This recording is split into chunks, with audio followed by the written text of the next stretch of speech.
नमस्कार दोस्तों सबसे पहले आपको नवरात्रि की ढेर सारी शुभकामनाएं। साथियों, आशा करते हैं नवरात्रि में माँ आपके ऊपर कृपा करे, आपका जल्दी से जल्दी सिलेक्शन हो। साथियों, नवरात्रि के शुभ अवसर पर हम लोग आपके लिए साथियों बहुत ही शानदार सीरीज लेकर आ रहे हैं, जिसमें जीके जीएस के हम आपसे टॉप 100 क्वेश्चन चर्चा करेंगे। वन लाइनर क्वेश्चन सीरीज रहेगी, जिसमें वन लाइनर क्वेश्चन ट्रिक के साथ साथियों हम लोग चर्चा करेंगे। ट्रिक भी बताएंगे, आपको एक्सपीरियंस बताएंगे, ट्रिक के माध्यम से हम चर्चा करेंगे।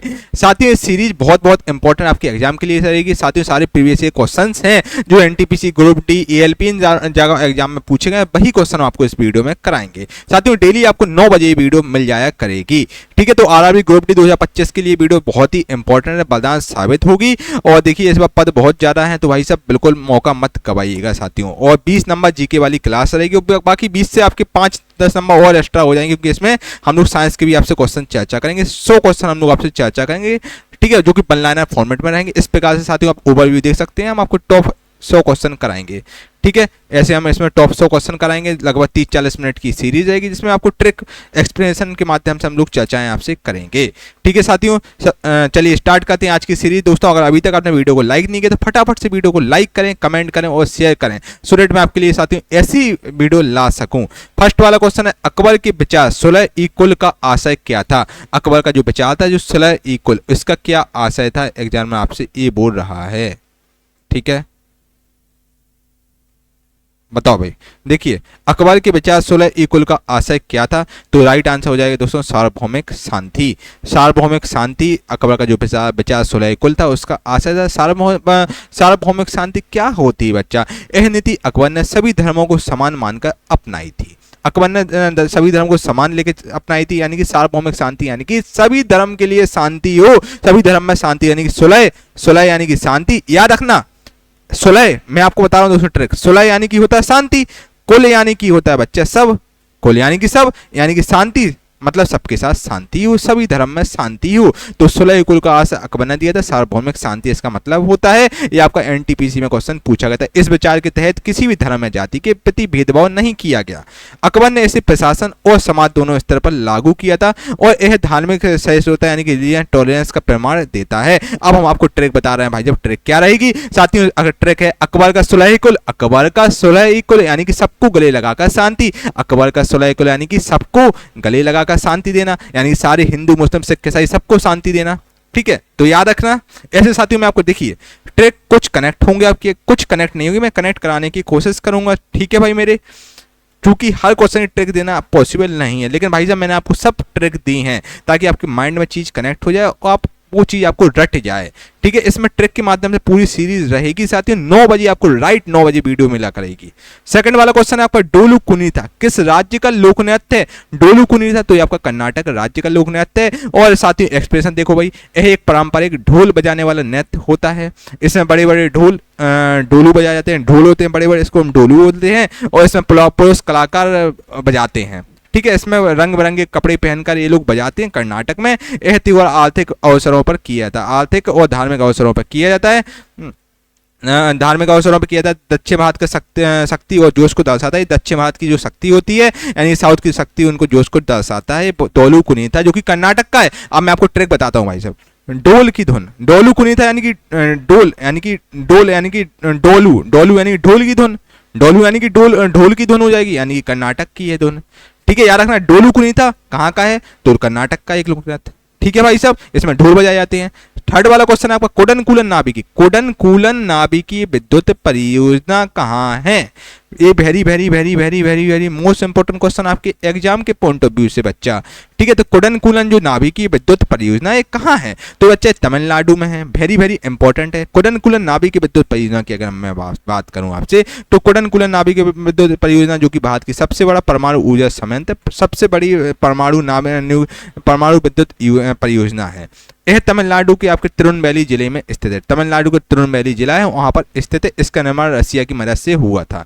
याद रखना, इसका निर्माण रसिया की मदद से हुआ था, और इसकी कुल क्षमता आपकी 60,000 मेगाबाइट है। इसकी कुल क्षमता 6,000 मेगाबाइट है, और ये आपके तमिलनाडु के तिरुनेलवेली में स्थित है कोडनकूलन नाभिकीय विद्युत परियोजना। और आपके साथियों और भी कुछ प्रमुख संयंत्र है। ये सबसे याद रखना, भारत का सबसे पुराना, सबसे बड़ा परमाणु ऊर्जा संयंत्र है, सबसे बड़ा आपका परमाणु ऊर्जा संयंत्र है। और अन्य भी साथियों आपके जो ऊर्जा संयंत्र हैं वो आपके इस प्रकार हैं साथियों। देखिए काकड़ापाड़ा जो कि गुजरात में आपका स्थित है, उसी प्रकार दोस्तों कियागा जो कि कर्नाटक में, याद रखिएगा, very very very most important है। आपका काकड़ापाड़ा गुजरात में स्थित है और कियागा जो कि कर्नाटक में स्थित है, जो कि नाभिकीय विद्युत परियोजना है। और अगर हम कुडनकुलन की बात करें बच्चा, कुडनकुलन यानी कुड्डू, कुड्डू जो कि साउथ का बच्चा है, कुडनकुलन यानी कुड्डू जो कि साउथ का बच्चा है, तो कुड यानी कि साउथ इंडिया में की आपकी है, ये तमिलनाडु में स्थित है। और नाविक जी योजना है आपकी तमिलनाडु में, ठीक है। न्यूक्लियर रिएक्टर आपका तमिलनाडु में है, याद रखने है, तमिलनाडु तिरुनेलवेली डिस्ट्रिक्ट में स्थित है। साउथ कुड यानी कि साउथ इंडिया, यानी साउथ इंडिया का लड़का, याद ऐसे याद कर लीजिए। इसरो ने मार्स ऑर्बिटर मिशन कब शुरू किया? इसरो ने भाई साहब जो मार्स ऑर्बिटर मिशन है ये आके कब शुरू किया था? तो इसरो ने मार्स ऑर्बिटर मिशन की शुरुआत 2013 में की थी, याद रखिए 2013 में इसरो ने मार्स ऑर्बिटर मिशन की शुरुआत की। और साथियों मार्स ऑर्बिटर मिशन 5 नवंबर 2013 को लॉन्च किया गया था, ठीक है। और यह आपका 24 सितंबर 2014 को मंगल की कक्षा में पहुंचा था। और यह पहला एशियाई देश बना जिसने मंगल तक पहुंचा। भारत हमारा पहला एशियाई देश बन गया था। इसके साथ ही जो कि मंगल पर पहुंचा था, बहुत ही हमारा सफल परीक्षण रहा था जिस पर हम मंगल पर पहुंच गए थे, जो कि मार्स ऑर्बिटर मिशन 2013 में लॉन्च शुरू किया गया था। और 2014 में कहाँ पहुंचा था? मंगल पर पहुंचा था। यह मिशन बहुत कम लागत में सफल हो गया था, बहुत कम लागत में सफल हुआ था। और इसको इसरो द्वारा विकसित किया गया था, इसरो ने किया था, यानी कि इसरो का फुल फॉर्म होता है साथियों इंडियन स्पेस रिसर्च ऑर्गेनाइजेशन का फुल फॉर्म होता है। और इसका मुख्यालय कहाँ पर भाई साहब? बेंगलोर कर्नाटक में स्थित है। बेंगलोर को साथियों हम सिलिकॉन वैली बोलते हैं भारत की। ट्रैक क्या है भाई साहब? मार्स मिशन, ट्रैक है Mars mission. Mars mission 2013, Mars mission 2013 में आया था। ये मार्स मिशन 2013 में लॉन्च किया गया था। और सस्ती और सफल योजना, मार्स मिशन 2013 में, और सस्ती और सफल आपका मिशन था ये, ठीक है। ऐसे याद आपको रखना है। अब क्वेश्चन देखो, डीआरडीओ द्वारा विकसित मल्टी बैरल रॉकेट सिस्टम कौन है आपका, ठीक है। डीआरडीओ यानी डिफेंस रिसर्च डेवलपमेंट ऑर्गेनाइजेशन द्वारा विकसित जो मल्टी बैरल रॉकेट सिस्टम है वो कौन है? तो वो आपका पिनाका है, याद रखिए पिनाका है आपका, ठीक है। तो पिनाका भारतीय सेना का मल्टी बैरल रॉकेट लॉन्चर है। ये आपका भारतीय सेना का जो मल्टी बैरल रॉकेट सिस्टम है। और आपका पिनाका बेसिकली रॉकेट दागने का काम करता है। एक बार में कई रॉकेट दाग सकता है, एक बार में कई रॉकेट दाग सकता है। उसी प्रकार दोस्तों 40 किलोमीटर तक की मारक क्षमता भी इसकी है। 40 किलोमीटर तक भाई साहब मार सकता है। 40 किलोमीटर आदमी दुश्मन 40 किलोमीटर तो मार सकता है भाई साहब, है ना। और ठीक है, इसकी 40 किलोमीटर क्षमता है। इसका नाम महाभारत के अर्जुन के धनुष पर रखा गया। जो महाभारत काल में जो अर्जुन का धनुष था उसका नाम पिनाका था। पिनाका के नाम पर रखा गया था जब पिनाका को, जो कि भाई शानदार है। और अगर भाई साहब पिनाका एक बार में 40 किलोमीटर मतलब 40 किलोमीटर तक मारक क्षमता इसके 40 किलोमीटर तक अटैक कर देगा, यानी कि भाई साहब खतरनाक लेवल पे पीओके के आस पर लगा दो पाकिस्तान ध्वस्त हो जाएगा। खतरनाक लेवल पर अटैक कर सकता है, कई रॉकेट एक बार में दाग सकता है यार, है ना। और यह डीआरडीओ ने बनाया और सेना में प्रयोग होता है। डीआरडीओ ने बनाया था, डिफेंस रिसर्च डेवलपमेंट ऑर्गेनाइजेशन ने इसको बनाया था। और ट्रिक इसकी क्या है? अर्जुन का धनुष। ट्रिक है अर्जुन का धनुष जिसका नाम पिनाका रॉकेट है। अर्जुन के धनुष पर इसका नाम रखा गया पिनाका, ठीक है, याद रखिएगा, ठीक है, पिनाका रॉकेट। अगला क्वेश्चन है उबंटू क्या है? उबंटू ये भी very very very very most important question आपके एग्जाम के पॉइंट ऑफ व्यू से। तो उबंटू भाई साहब एक ऑपरेटिंग सिस्टम है। जैसे बच्चा आपका लाइनक्स होता है, आपका विंडो ओएस होता है, उसी प्रकार साथ ही उबंटू भी एक ऑपरेटिंग सिस्टम ही है। एक्सपीरियंस सुनो भाई साहब, उबंटू एक मुफ्त और ओपन सोर्स ऑपरेटिंग सिस्टम है। यह लाइनक्स पर आधारित होता है। उबंटू लाइनक्स पर आधारित होता है, ठीक है। ज़्यादातर कोडर वगैरह इसका प्रयोग करते हैं, ठीक है बच्चा, ठीक है। और एक यूजर फ्रेंडली और सुरक्षित होता है, यूजर फ्रेंडली और सुरक्षित है। और दुनिया भर में दोस्तों सर्वर और पर्सनल कंप्यूटर में इस्तेमाल होता है। दुनिया भर के जो पर्सनल कंप्यूटर्स होते हैं उसमें इस्तेमाल होता है। विंडो मैक ओएस जैसा अन ओएस की तरह ही काम करता है। जैसे आपका विंडो है जो आप क्लास देख रहे हैं, साथ ही विंडो में देख रहे हैं, लैपटॉप में आप देख रहे हैं जो कि विंडो का है सर्वर, पूरा विंडो ऑपरेटिंग सिस्टम है। उसी वजह से साथियों एप्पल का जो कि मैक ओएस होता है उस पर आधारित होता है उबंटू। उबंटू को ट्रैक सुनो भाई, ट्रैक इसकी क्या होती है? उबंटू यानी कि you plus Linux, you plus Linux यानी कि दोस्ताना, यू प्लस लाइनक्स दोस्ताना उबंटू की ट्रैक है। यानी कि साथियों लाइनक्स पर आधारित ऑपरेटिंग सिस्टम है और उबंटू, ठीक है, याद रखिएगा। सबरीमाला मंदिर very very very very most important question आपके यार एग्जाम के पॉइंट ऑफ व्यू से। सबरीमाला जो मंदिर है किस राज्य में स्थित है? तो सबरीमाला मंदिर ये आपका केरल राज्य में स्थित है, केरल में आपका स्थित है। बहुत ही इंपॉर्टेंट मंदिर है भाई साहब, और ये आपका बेसिकली जो भगवान अयप्पा को समर्पित है मंदिर, भगवान अयप्पा को समर्पित है, याद रखना, भगवान अयप्पा को समर्पित है। ये आपका पश्चिमी घाट पेरियर टाइगर रिजर्व में स्थित है। पश्चिमी घाट में एक पेरियर टाइगर रिजर्व है, वहाँ पर ये आपका स्थित है। और इसे भाई साल में कुछ दिनों के लिए ही खुलता है।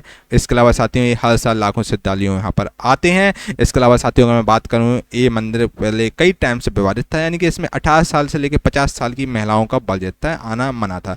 फिर अभी रिसेंटली कुछ साल पहले सुप्रीम कोर्ट ने ऑफ इंडिया ने इस मंदिर में लेडीज़ों को अलाउ कर दिया है। भाई जैसे परंपरा थी कि लेडीज़ का प्रवेश वर्जित था, सुप्रीम कोर्ट ने इस पर रोक हटा दी है। अब इसमें महिलाएं भी प्रवेश कर सकती हैं, ठीक है। और काफ़ी शानदार मंदिर है। ट्रिक भाई सुनो, अयप्पा भगवान का घर, अयप्पा भगवान का घर यानी सबरीमाला जो कि केरल में, अयप्पा भगवान का घर है जो कि सबरीमाला है। अयप्पा भगवान का, अब एग्जाम में आता है सबरीमाला मंदिर किस भगवान को डेडिकेटेड है, तो बच्चे इस अयप्पा भगवान अयप्पा को समर्पित है, जो कि साउथ इंडिया के भगवान है उनको समर्पित है, जो कि केरल में आपका स्थित है भाई सबरीमाला मंदिर। याद रखना कौन सा स्थान दिल्ली में नहीं है? अलाई दरवाजा, इंडिया गेट, बुलंद दरवाजा। ये आपका आरआरबी एनटीपीसी 2021 में क्वेश्चन पूछा गया था, कौन सा दरवाजा आखिर आपका दिल्ली में नहीं है, ठीक है साथियों। वेरी वेरी इंपॉर्टेंट मैं क्वेश्चन करा रहा हूँ जो आपके एग्जाम के लिए यार बहुत बहुत बहुत ज़्यादा इंपॉर्टेंट है, बिल्कुल भी स्किप मत करना वरना पछताओगे यार तुम लोग, है ना। बहुत बहुत इंपॉर्टेंट क्वेश्चन है बच्चे आपके एग्जाम के लिए, ठीक है। तो बच्चा सुनो अब इसकी बात को, देखो बुलंद दरवाजा जो कि आपका फतेहपुर सीकरी में स्थित है, ठीक है। अलाई दरवाजा दिल्ली में स्थित, इंडिया के दिल्ली में स्थित, जबकि बुलंद दरवाजा साथियों आपका फतेहपुर सीकरी में स्थित है। फतेहपुर सीकरी आपका आगरा के पास में स्थित है। फतेहपुर सीकरी, आप आगरा जाते हैं, आगरा से 20 किलोमीटर दूर फतेहपुर सीकरी है। और अलाई दरवाजा, इंडिया गेट आपके दिल्ली में स्थित है, जबकि भाई जब बुलंद दरवाजा बेसिकली अकबर ने, जब अकबर गुजरात की बजाय अकबर ने गुजरात को जीता था, उसके उपलक्ष्य में दोस्तों अकबर ने बुलंद दरवाजा बनवाया, जो कि भारत का सबसे बड़ा दरवाजा है। और ये फतेहपुर सीकरी यूपी में आपका स्थित है। दिल्ली के प्रमुख स्थल, दिल्ली के जो कि कुछ प्रमुख स्थल हैं, जैसे आपका हुमायूं का मकबरा जो कि दिल्ली में स्थित है, लाल किला, जामा मस्जिद, ये सब, अलाई दरवाजा, इंडिया गेट, ये सब आपके दिल्ली में स्थित है। वेरी वेरी इंपॉर्टेंट है। अकबर का मकबरा भी सिकंदरा में स्थित है, यानी कि अकबर ने की ज़्यादातर चीज़ें आपको सिकंदरा यूपी में मिल जाएंगी। सिकंदरा आगरा के पास सिकंदरा जगह है, वहाँ पर आपको अकबर से संबंधित ज़्यादा चीज़ें मिल जाएंगी, ठीक है। तो ठीक है, अब इसकी ट्रिक सुनो भाई। दिल्ली में सब है, दिल्ली में सब है, पर बुलंद बाहर यूपी में है। बुलंद दरवाजा बाहर यूपी में है, दिल्ली में सब कुछ है, पर बुलंद बाहर यूपी में है। थोड़ा बहुत आपको इंटरकनेक्टेड हो गई होगी, हल्की फुल्की हो गई होगी। देखो दिल्ली में सब है, पर बुलंद बाहर यूपी में है, ठीक है। बुलंद यूपी यानी कि आपका आगरा के पास में है, फतेहपुर सीकरी में स्थित है। साथियों ट्रिक वाली सीरीज ना आपको यूट्यूब पे कोई नहीं करा रहेगा बच्चा, जिसमें मैं टॉप 100 क्वेश्चन आपको ट्रिक के माध्यम से डेली करा रहा हूँ। बहुत बहुत ज़्यादा मेहनत बनती है, ट्रिक सोचने में बहुत मेहनत लगती है बच्चा। वीडियो को लाइक जरूर करना आप यार, अगर आप चाहते हैं आपको इसी ट्रिक के माध्यम से मैं साइंस की वीडियो लाऊं, आपके लिए जीके की और भी वीडियो लाऊं, ल्यूसेंट की वीडियो लाऊं, बहुत सारे कंटेंट आपको ट्रिक के माध्यम से करवाऊं, तो आपको वीडियो को लाइक करना होगा, कमेंट करके बताना होगा कैसा आपको वीडियो लगा। इस वीडियो को कोई भी एक व्हाट्सएप ग्रुप में शेयर कर दो, सो दैट मैं आपके लिए ऐसी कंटेंट बच्चा बनाता रहूं। हमारी सीरीज को ज़्यादा से लाइक जरूर करना भाई साहब। डांडी स्थल जो गुजरात के कहाँ पर स्थित, तो गुजरात के नवसारी जिले में स्थित है। डांडी स्थल वेरी वेरी इंपॉर्टेंट क्वेश्चन है, ये आपका गुजरात के नवसारी जिले में स्थित है। साथियों इसके अलावा मैं आपको एक चीज़ बता दूं, मैंने एक सीरीज चलाई थी जीके की, जीएस यही सीरीज है, पार्ट 1 है, वो लाइव क्लास रही थी 1 घंटे की,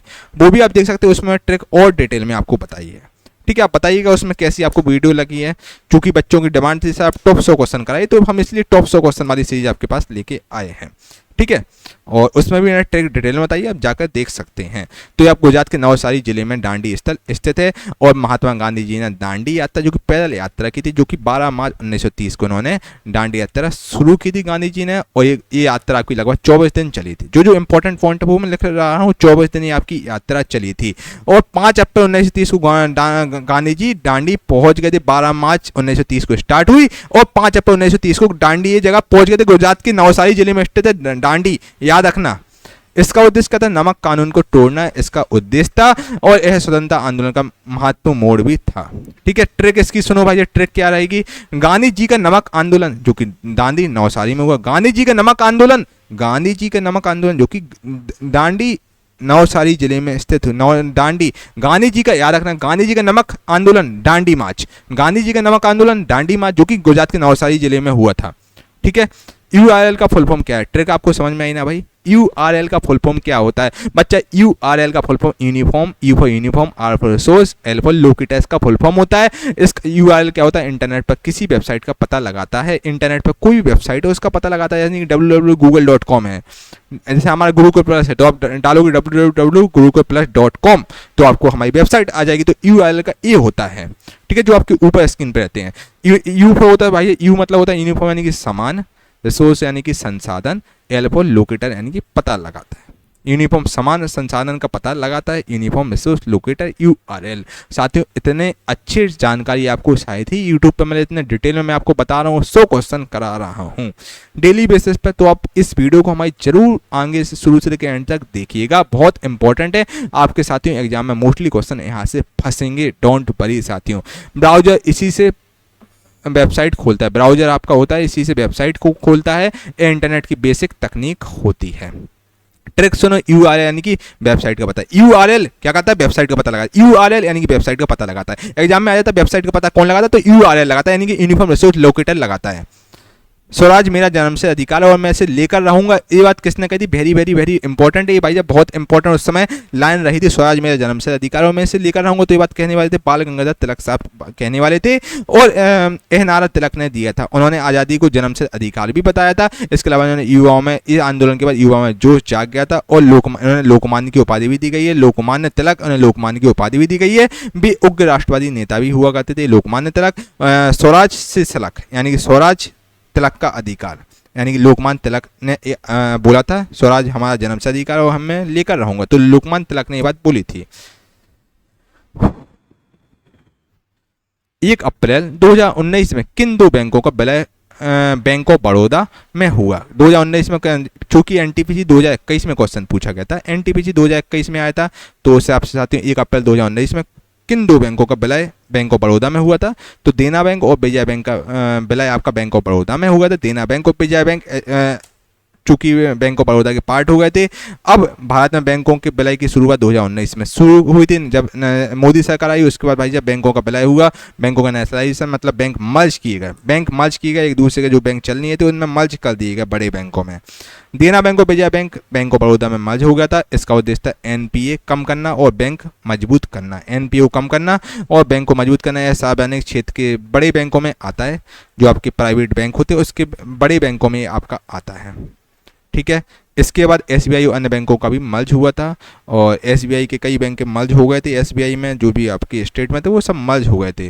ठीक है, अब इसकी ट्रिक सुनो, बड़ौदा के साथ देना विजय मिला, बड़ौदा के साथ देना प्लस देना और विजय मिल गया था बड़ौदा के साथ। सहजीवी पौधा कौन सा, तो लाइकेन यानी कि काई, जो कि सहजीवी पौधा होता है, काई यानी कि लाइकेन जो कि सहजीवी पौधा होता है। अब एक्सप्रेशन सुनो भाई साहब, लाइकेन शैवाल प्लस फफूंदी का मिक्सचर होता है। लाइकेन क्या होता है, शैवाल प्लस फफूंदी का मिक्सचर होता है। उसी पर शैवाल भोजन बनाता है, शैवाल क्या करता है, भोजन बनाता है भाई साहब, शैवाल भोजन बनाता है, प्रकाश संश्लेषण यानी फोटोसिंथेसिस का भोजन बनाता है, और फफूंदी नमी और सहारा देती है। यह सहजीवी संबंध का उदाहरण है और यह प्रदूषण का सूचक भी है। तो लाइकेन का हो जाए लाइव टुगेदर प्लांट, लाइकेन यानी कि ट्रैक हो जाएगी लाइव टुगेदर प्लांट, इसकी ट्रैक हो जाएगी। अगला क्वेश्चन है, केंद्रीय आलू अनुसंधान संस्थान कहाँ पर है। ये very very very very most important question आपके एग्जाम के पॉइंट ऑफ व्यू से। तो केंद्रीय आलू अनुसंधान संस्थान है जो कि आपका शिमला में है, शिमला में स्थित है।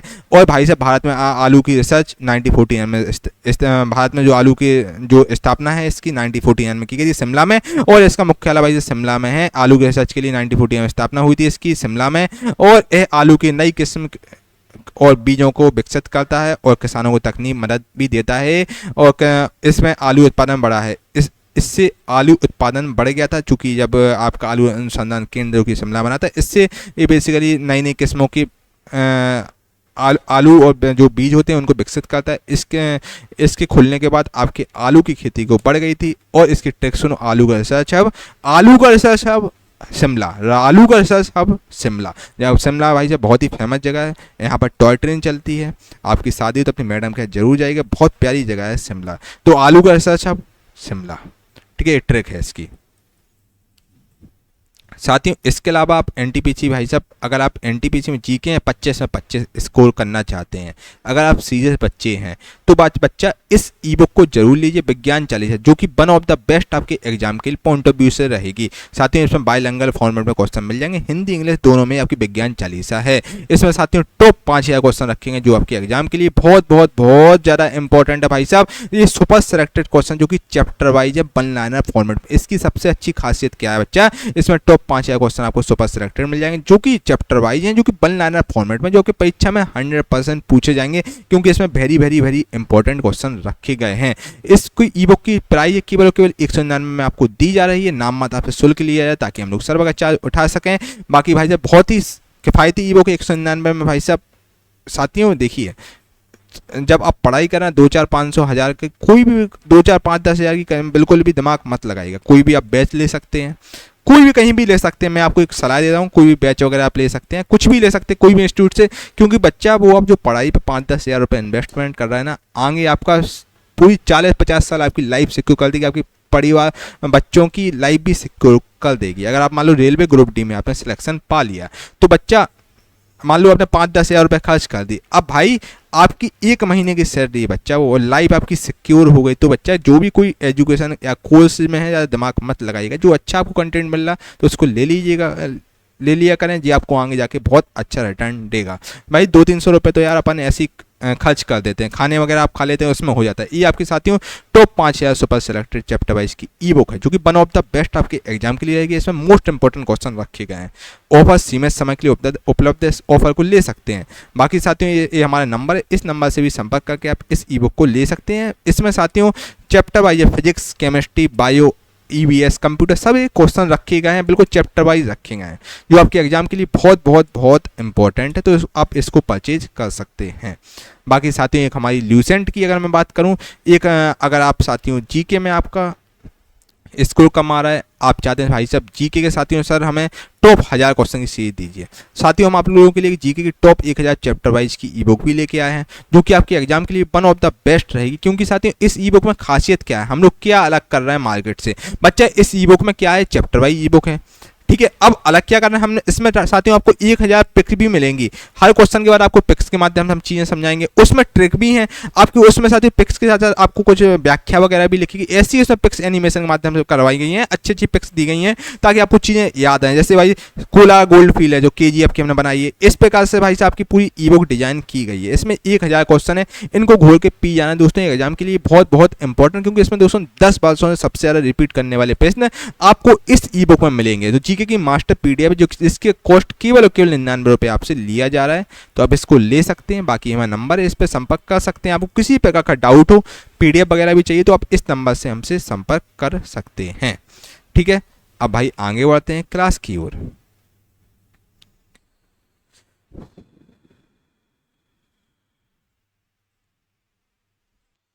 साथियों 15 वाला क्वेश्चन है, बिमस्टेक का सदस्य आखिर में से कौन सा नहीं है, भारत, नेपाल, भूटान, चाइना। ये आपका एनटीपीसी 2021 में क्वेश्चन पूछा गया था, तो आपका साथियों चाइना बिमस्टेक का सदस्य नहीं है। अब बिमस्टेक का भाई साहब एग्जामिनर पूछता है बिमस्टेक का फुल फॉर्म क्या होता है। साथियों बिमस्टेक का फुल फॉर्म होता है bay of Bengal, bay of Bengal initiative for multi sectoral technical and economic corporation का फुल फॉर्म होता है। इसमें टोटल 7 सदस्य देश होते हैं, जिसमें आपका भाई साहब Bharat, Bangladesh, Sri Lanka, Nepal, Bhutan, Thailand, Myanmar, Thailand हैं, ठीक है। तो चीन इसका सदस्य नहीं है, चाइना नहीं है। इसका उद्देश्य क्षेत्रीय सहयोग देना, और इसका मुख्यालय कहाँ है, ढाका, बांग्लादेश के ढाका है, बांग्लादेश की कैपिटल है ढाका, वहाँ पर इसका मुख्यालय। एग्जाम में कई बार पूछ चुका है बिमस्टेक का मुख्यालय कहाँ है, तो ढाका में है। और ये इसमें चाइना आपका सदस्य नहीं है। इसकी ट्रिक सुनो भाई, बे ऑफ बंगाल में चाइना नहीं तैरेगा, बे ऑफ बंगाल में चाइना नहीं तैरेगा भाई मेरे, है ना, बे ऑफ बंगाल में चाइना नहीं तैरेगा, यानी बिमस्टेक में चाइना नहीं तैरेगा, ये ट्रिक है।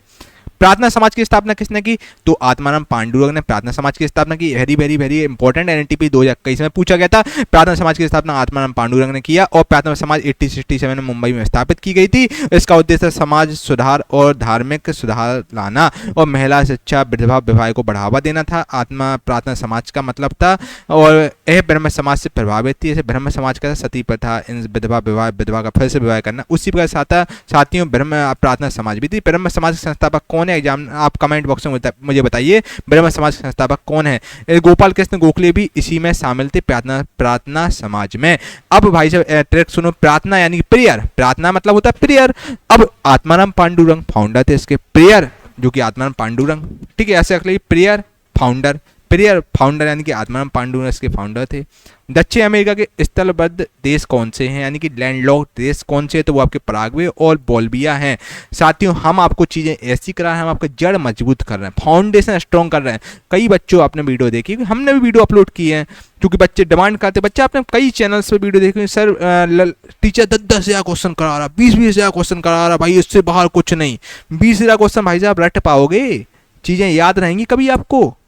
बच्चा चीज़ें ऐसी करो, भले ही कम पढ़ो लेकिन इतना पढ़ो कि भाई साहब एग्जाम में आ जाए, उससे बाहर नहीं जाना चाहिए, वो हमारा हर हाल में क्वेश्चन आ जाए।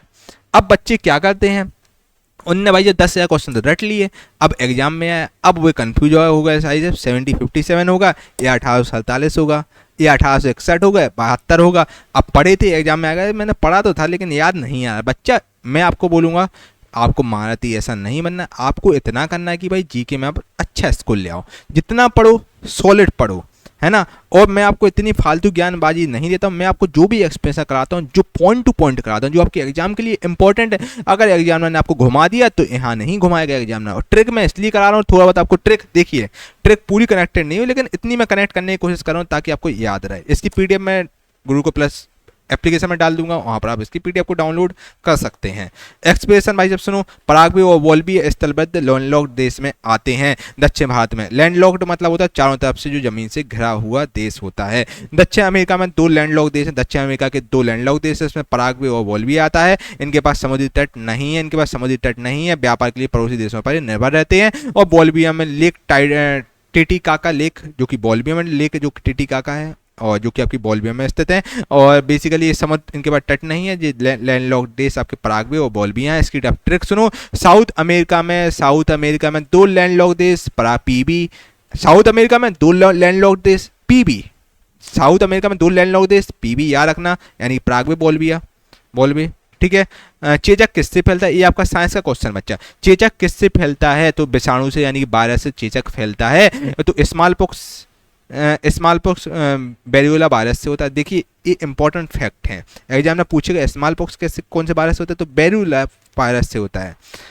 जो आपका चेचक यानी कि स्मॉल पॉक्स होता है जो कि वेरियोला वायरस से होता है। इसमें शरीर पर फोड़े फुंसियाँ हो जाती हैं, चेचक में फोड़े फुंसियाँ हो जाती हैं। यह जानलेवा बीमारी भी थी। WHO ने 1980 में इसे ख़त्म कर दिया था, वर्ल्ड हेल्थ ऑर्गेनाइजेशन ने इसको 1980 में ख़त्म कर दिया था जानलेवा बीमारी चेचक को। इसका उन्होंने टीका निकाला था जो कि टीका बहुत सफल रहा था। यह टीका एडवर्ड जेनर ने बनाया था, चेचक का टीका जो कि एडवर्ड जेनर ने बनाया था। इसकी ट्रिक है स्मॉल पॉक्स यानी कि स्मॉल वायरस, स्मॉल पॉक्स यानी कि स्मॉल वायरस, ठीक है। ट्रिक है भारत की सबसे लंबी तटरेखा किस राज्य की, भारत की सबसे लंबी तटरेखा जो कि गुजरात राज्य की सबसे लंबी तटरेखा है। भारत की कुल तटरेखा है जिसकी लंबाई आपकी 7,516 किलोमीटर, कुल टोटल तटरेखा है जो कि 7,516। इसमें अंडमान निकोबार और मैंने लक्षद्वीप भी मिला दिया है।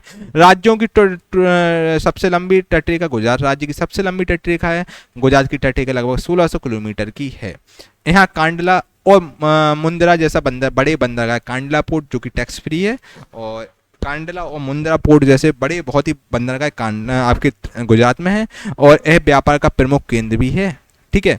और यहाँ से बहुत ही ज़्यादा व्यापार होता है। और ट्रैक सुनो भाई, कोस्ट लाइन में गुजरात सबसे आगे, कोस्ट लाइन में गुजरात सबसे आगे, बहुत सारी चीज़ों में तो गुजरात आगे है, कोस्ट लाइन में गुजरात सबसे आगे है भाई साहब, गुजरात की तटरेखा सबसे ज़्यादा है, ठीक है भाई।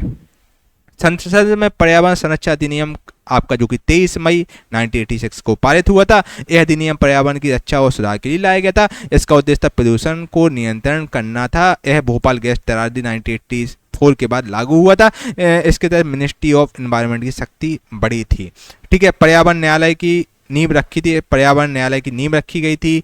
और ट्रैक है गैस ट्रांसडी जो कि 1986 में होता है एक्ट, गैस ट्रांसडी के बाद 1986 में एक्ट आया था। देखो भाई साहब सुनो बात को, देखो 1986 में एक्ट आया था, मतलब जो भोपाल गैस तरारदी हुई थी, याद रखना भाई जब जो 1984 में हुई थी, दिसंबर 1984 में हुई थी, उसके 2 साल बाद ये एक्ट आया था, पर्यावरण संरक्षण अधिनियम जो कि 1986 में आया था, 23 मई 1986 को आया था।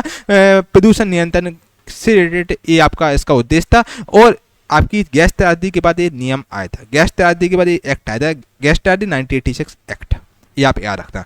ध्वनि का संचरण किस में नहीं होता है? ध्वनि का संचरण आपका वैक्यूम में नहीं होता है बच्चा। ध्वनि जो कि आपकी यांत्रिक तरंग है, इसके लिए माध्यम हवा, पानी, ठोस चाहिए होता है। निर्वात में अणु आपके ध्वनि नहीं चलते, निर्वात में जो अणु नहीं होते वो ध्वनि नहीं चलते हैं, और स्पेस में साउंडलेस हो जाते हैं। जो आपके ध्वनि के जो स्पेस में आप जाते हैं तो ये आपके जो ध्वनि होती है साउंडलेस हो जाते हैं, ठीक है। और इसलिए अंतरिक्ष में ध्वनि नहीं सुनाई देती है। स्पेस में चूंकि साउंडलेस हो जाती है, अंतरिक्ष में आप जाएंगे साथियों आपको ध्वनि नहीं सुनाई देगी, ठीक है, क्योंकि यहाँ पर एक स्पेस में साउंडलेस हो जाते हैं, ठीक है, वहाँ पर अणु नहीं चल पाते हैं, ठीक है। और इसके अलावा सारी जो ट्रिक है, no ear no sound, no ear no sound इसकी ट्रिक है। जोड़ला दर्रा किससे जुड़ता है, मतलब किससे जोड़ता है? जोड़ला दर्रा जो कि किसको जोड़ता है? तो आपको श्रीनगर और लेह को, लद्दाख को जोड़ता है। श्रीनगर से लेह को जोड़ता है, श्रीनगर और लेह को जोड़ता है जोड़ला दर्रा, याद रखिएगा। अभी मैं ट्रिक बताऊंगा, श्रीनगर और लेह को जोड़ता है। एक्सप्रेशन जोड़ला दर्रा है जो कि जम्मू कश्मीर में है, श्रीनगर से लेह को जोड़ता है, श्रीनगर से लोहे को कनेक्ट करता है। बहुत ही इंपॉर्टेंट दर्रा है, और सामरिक दृष्टि से बहुत ही इंपॉर्टेंट दर्रा है। सर्दियों में दर्रा बर्फ़ से बंद हो जाता है, यहाँ पर बर्फ़ बहुत ज़्यादा हो जाती है, हाई लेवल की बर्फ़ हो जाती है, इसलिए बंद कर दिया जाता है। सर्दियों में वहाँ पर आवाजाही नहीं हो पाती लोगों की, ठीक है। भारतीय सेना के लिए मार्ग अहम है, बहुत ही अहम मार्ग है, क्योंकि भारतीय सेना श्रीनगर होते हुए यहीं से जाती, जोड़ला दर्रा होते हुए जाती है, ठीक है। और इसके अलावा साथ ट्रिक सुनो, जोजिला जम्मू टू लेह की लाइन, जोजिला यानी जम्मू से लेह की लाइन, जोजिला जम्मू से लेह की लाइन, ठीक है, जम्मू से लेह की लाइन है जोजिला। मैं आपको इंटरकनेक्टर बता रहा हूँ ताकि चीज़ें आपको याद हो जाए, भाई इंटरकनेक्ट करना बता रहा हूँ मैं। जोजिला यानी जम्मू से लेह की लाइन। सेरीकल्चर किससे संबंधित है? तो सेरीकल्चर रेशम कीट पालन से संबंधित है। सेरीकल्चर उत्पादन के लिए कीट पालन को सेरीकल्चर कहते हैं। रेशम के कीट शहतूत के पत्ते खाते हैं, इनकी कोकून से धागा बनाया जाता है, इनके कोकून से बेसिकली धागा बनाया जाता है। और भारत रेशम उत्पादन में दूसरे नंबर पर भारत आता है, याद रखना, भारत रेशम उत्पादन में दूसरे नंबर पर आता है। और कर्नाटक रेशम का सबसे बड़ा उत्पादक राज्य है। कर्नाटक में रेशम सबसे ज़्यादा होते हैं। इसकी ट्रिक है सिल्क यानी कि सेरीकल्चर, सिल्क यानी कि सेरीकल्चर संबंधित है सिल्क, ठीक है। कोल इंडिया लिमिटेड आपकी एक महारत्न कंपनी है। कोल इंडिया लिमिटेड भारत की सबसे बड़ी कोयला कंपनी है, और यह पीएसयू यानी कि पब्लिक सेक्टर अंडरटेकिंग कंपनी है। पीएसयू और इंडिया गवर्नमेंट की कंपनी महारत्न कंपनी में आती है, और यह महारत्न का दर्जा इसको प्राप्त है। इसका मुख्यालय एग्जामिनर पूछ चुका है कईयों बार, कोल इंडिया लिमिटेड का बच्चा मुख्यालय कहाँ है? तो इसका मुख्यालय कलकत्ता में स्थित है, वेस्ट बंगाल में इसका मुख्यालय है। यह दुनिया की सबसे बड़ी कोयला कंपनी है कोल इंडिया लिमिटेड। अब ट्रिक सुनो, कोल इंडिया यानी कि महारत्न, कोल इंडिया जो कि महारत्न कंपनी, कोल इंडिया इसकी खैर मैंने डिटेल में ट्रिक भी आपको बताई है। ये एक हमारी एनटीपीसी मतलब बेसिकली एक सीरीज है, जिसमें मैं पार्ट 1 वाली सीरीज लाइव क्लास वाली है, वो डिस्क्रिप्शन में लिंक डाल दूँ। इसमें मैं आपको टॉप 20 क्वेश्चन करवाए थे, उसमें मैंने आपको ये ट्रिक भी बताई है। कोल इंडिया जो कि महारत्न कंपनी है, इसकी और विस्तृत मैंने आपको ट्रिक बताई है। कोल इंडिया जो कि महारत्न कंपनी है, कोल इंडिया महारत यानी महारत्न। सुकन्या समृद्धि योजना थी, वो किससे संबंधित है? तो सुकन्या समृद्धि योजना बेटियों के लिए केंद्र सरकार की योजना थी, जो कि छोटी बचत योजना, जो कि 2014 में लागू की गई थी। यह योजना आपका बेटी बचाओ बेटी पढ़ाओ अभियान के तहत शुरू हुई थी। इसमें बेटी के नाम से खाता खोले जाते थे, और सरकार इसमें आपको काफ़ी इंटरेस्ट देगा। जब आपकी लड़की 21 साल की होगी तो आपको इंटरेस्ट दिया जाता है। 21 साल तक शादी तक एक खाता चलता रहता है, और इसमें ब्याज दर ऊँची होती है, ठीक है। टैक्स छूट भी मिलता है, सबका टैक्स भी नहीं लगता है, और इसमें आपको मैक्सिमम राशि होती है 1,500 से लेकर 1.5 लाख रुपए तक आप इसमें हर साल डाल सकते हैं। जब आपकी बेटी बड़ी हो जाएगी तो आपको अगर 1.5 लाख रुपए डालना है तो आपको 50 लाख रुपए के आसपास मिलेगा, ठीक है। जब आपको बेटी की शादी करना हो, आपको एजुकेशन देनी है, तो आप इसको 21 साल में निकाल सकते हैं। काफ़ी अच्छी योजना है गवर्नमेंट ऑफ इंडिया की, जो कि 2014 में लागू की गई थी। बेटियों की बचत योजना है। सुकन्या यानी कि सेव फॉर बेटी, सुकन्या यानी कि सेव फॉर बेटी, सुकन्या यानी कि सेव फॉर बेटी, ठीक है। बेटी के बचत योजना है सुकन्या, ठीक है। ट्रिक है सेव फॉर बेटी। पूर्व मध्य रेलवे का मुख्यालय जो कि बिहार के हाजीपुर में स्थित है। भारत में रेलवे के 18 जोन में बांटा गया, रेलवे के आपके 18 जोन है, और पूर्व मध्य रेलवे यानी कि ईसीआर का गठन 1996 में हुआ था। इसका मुख्यालय बिहार के आपके हाजीपुर में स्थित है। ईसीआर का यानी कि का मुख्यालय जो कि आपका हाजीपुर में स्थित है। यह जोन 5 मंडलों में बटा है, दानापुर, धनबाद, मुगलसराय, समस्तीपुर, सोनपुर। रेलवे के लिए वेरी इंपॉर्टेंट एनटीपीसी 2021 में क्वेश्चन पूछा गया था।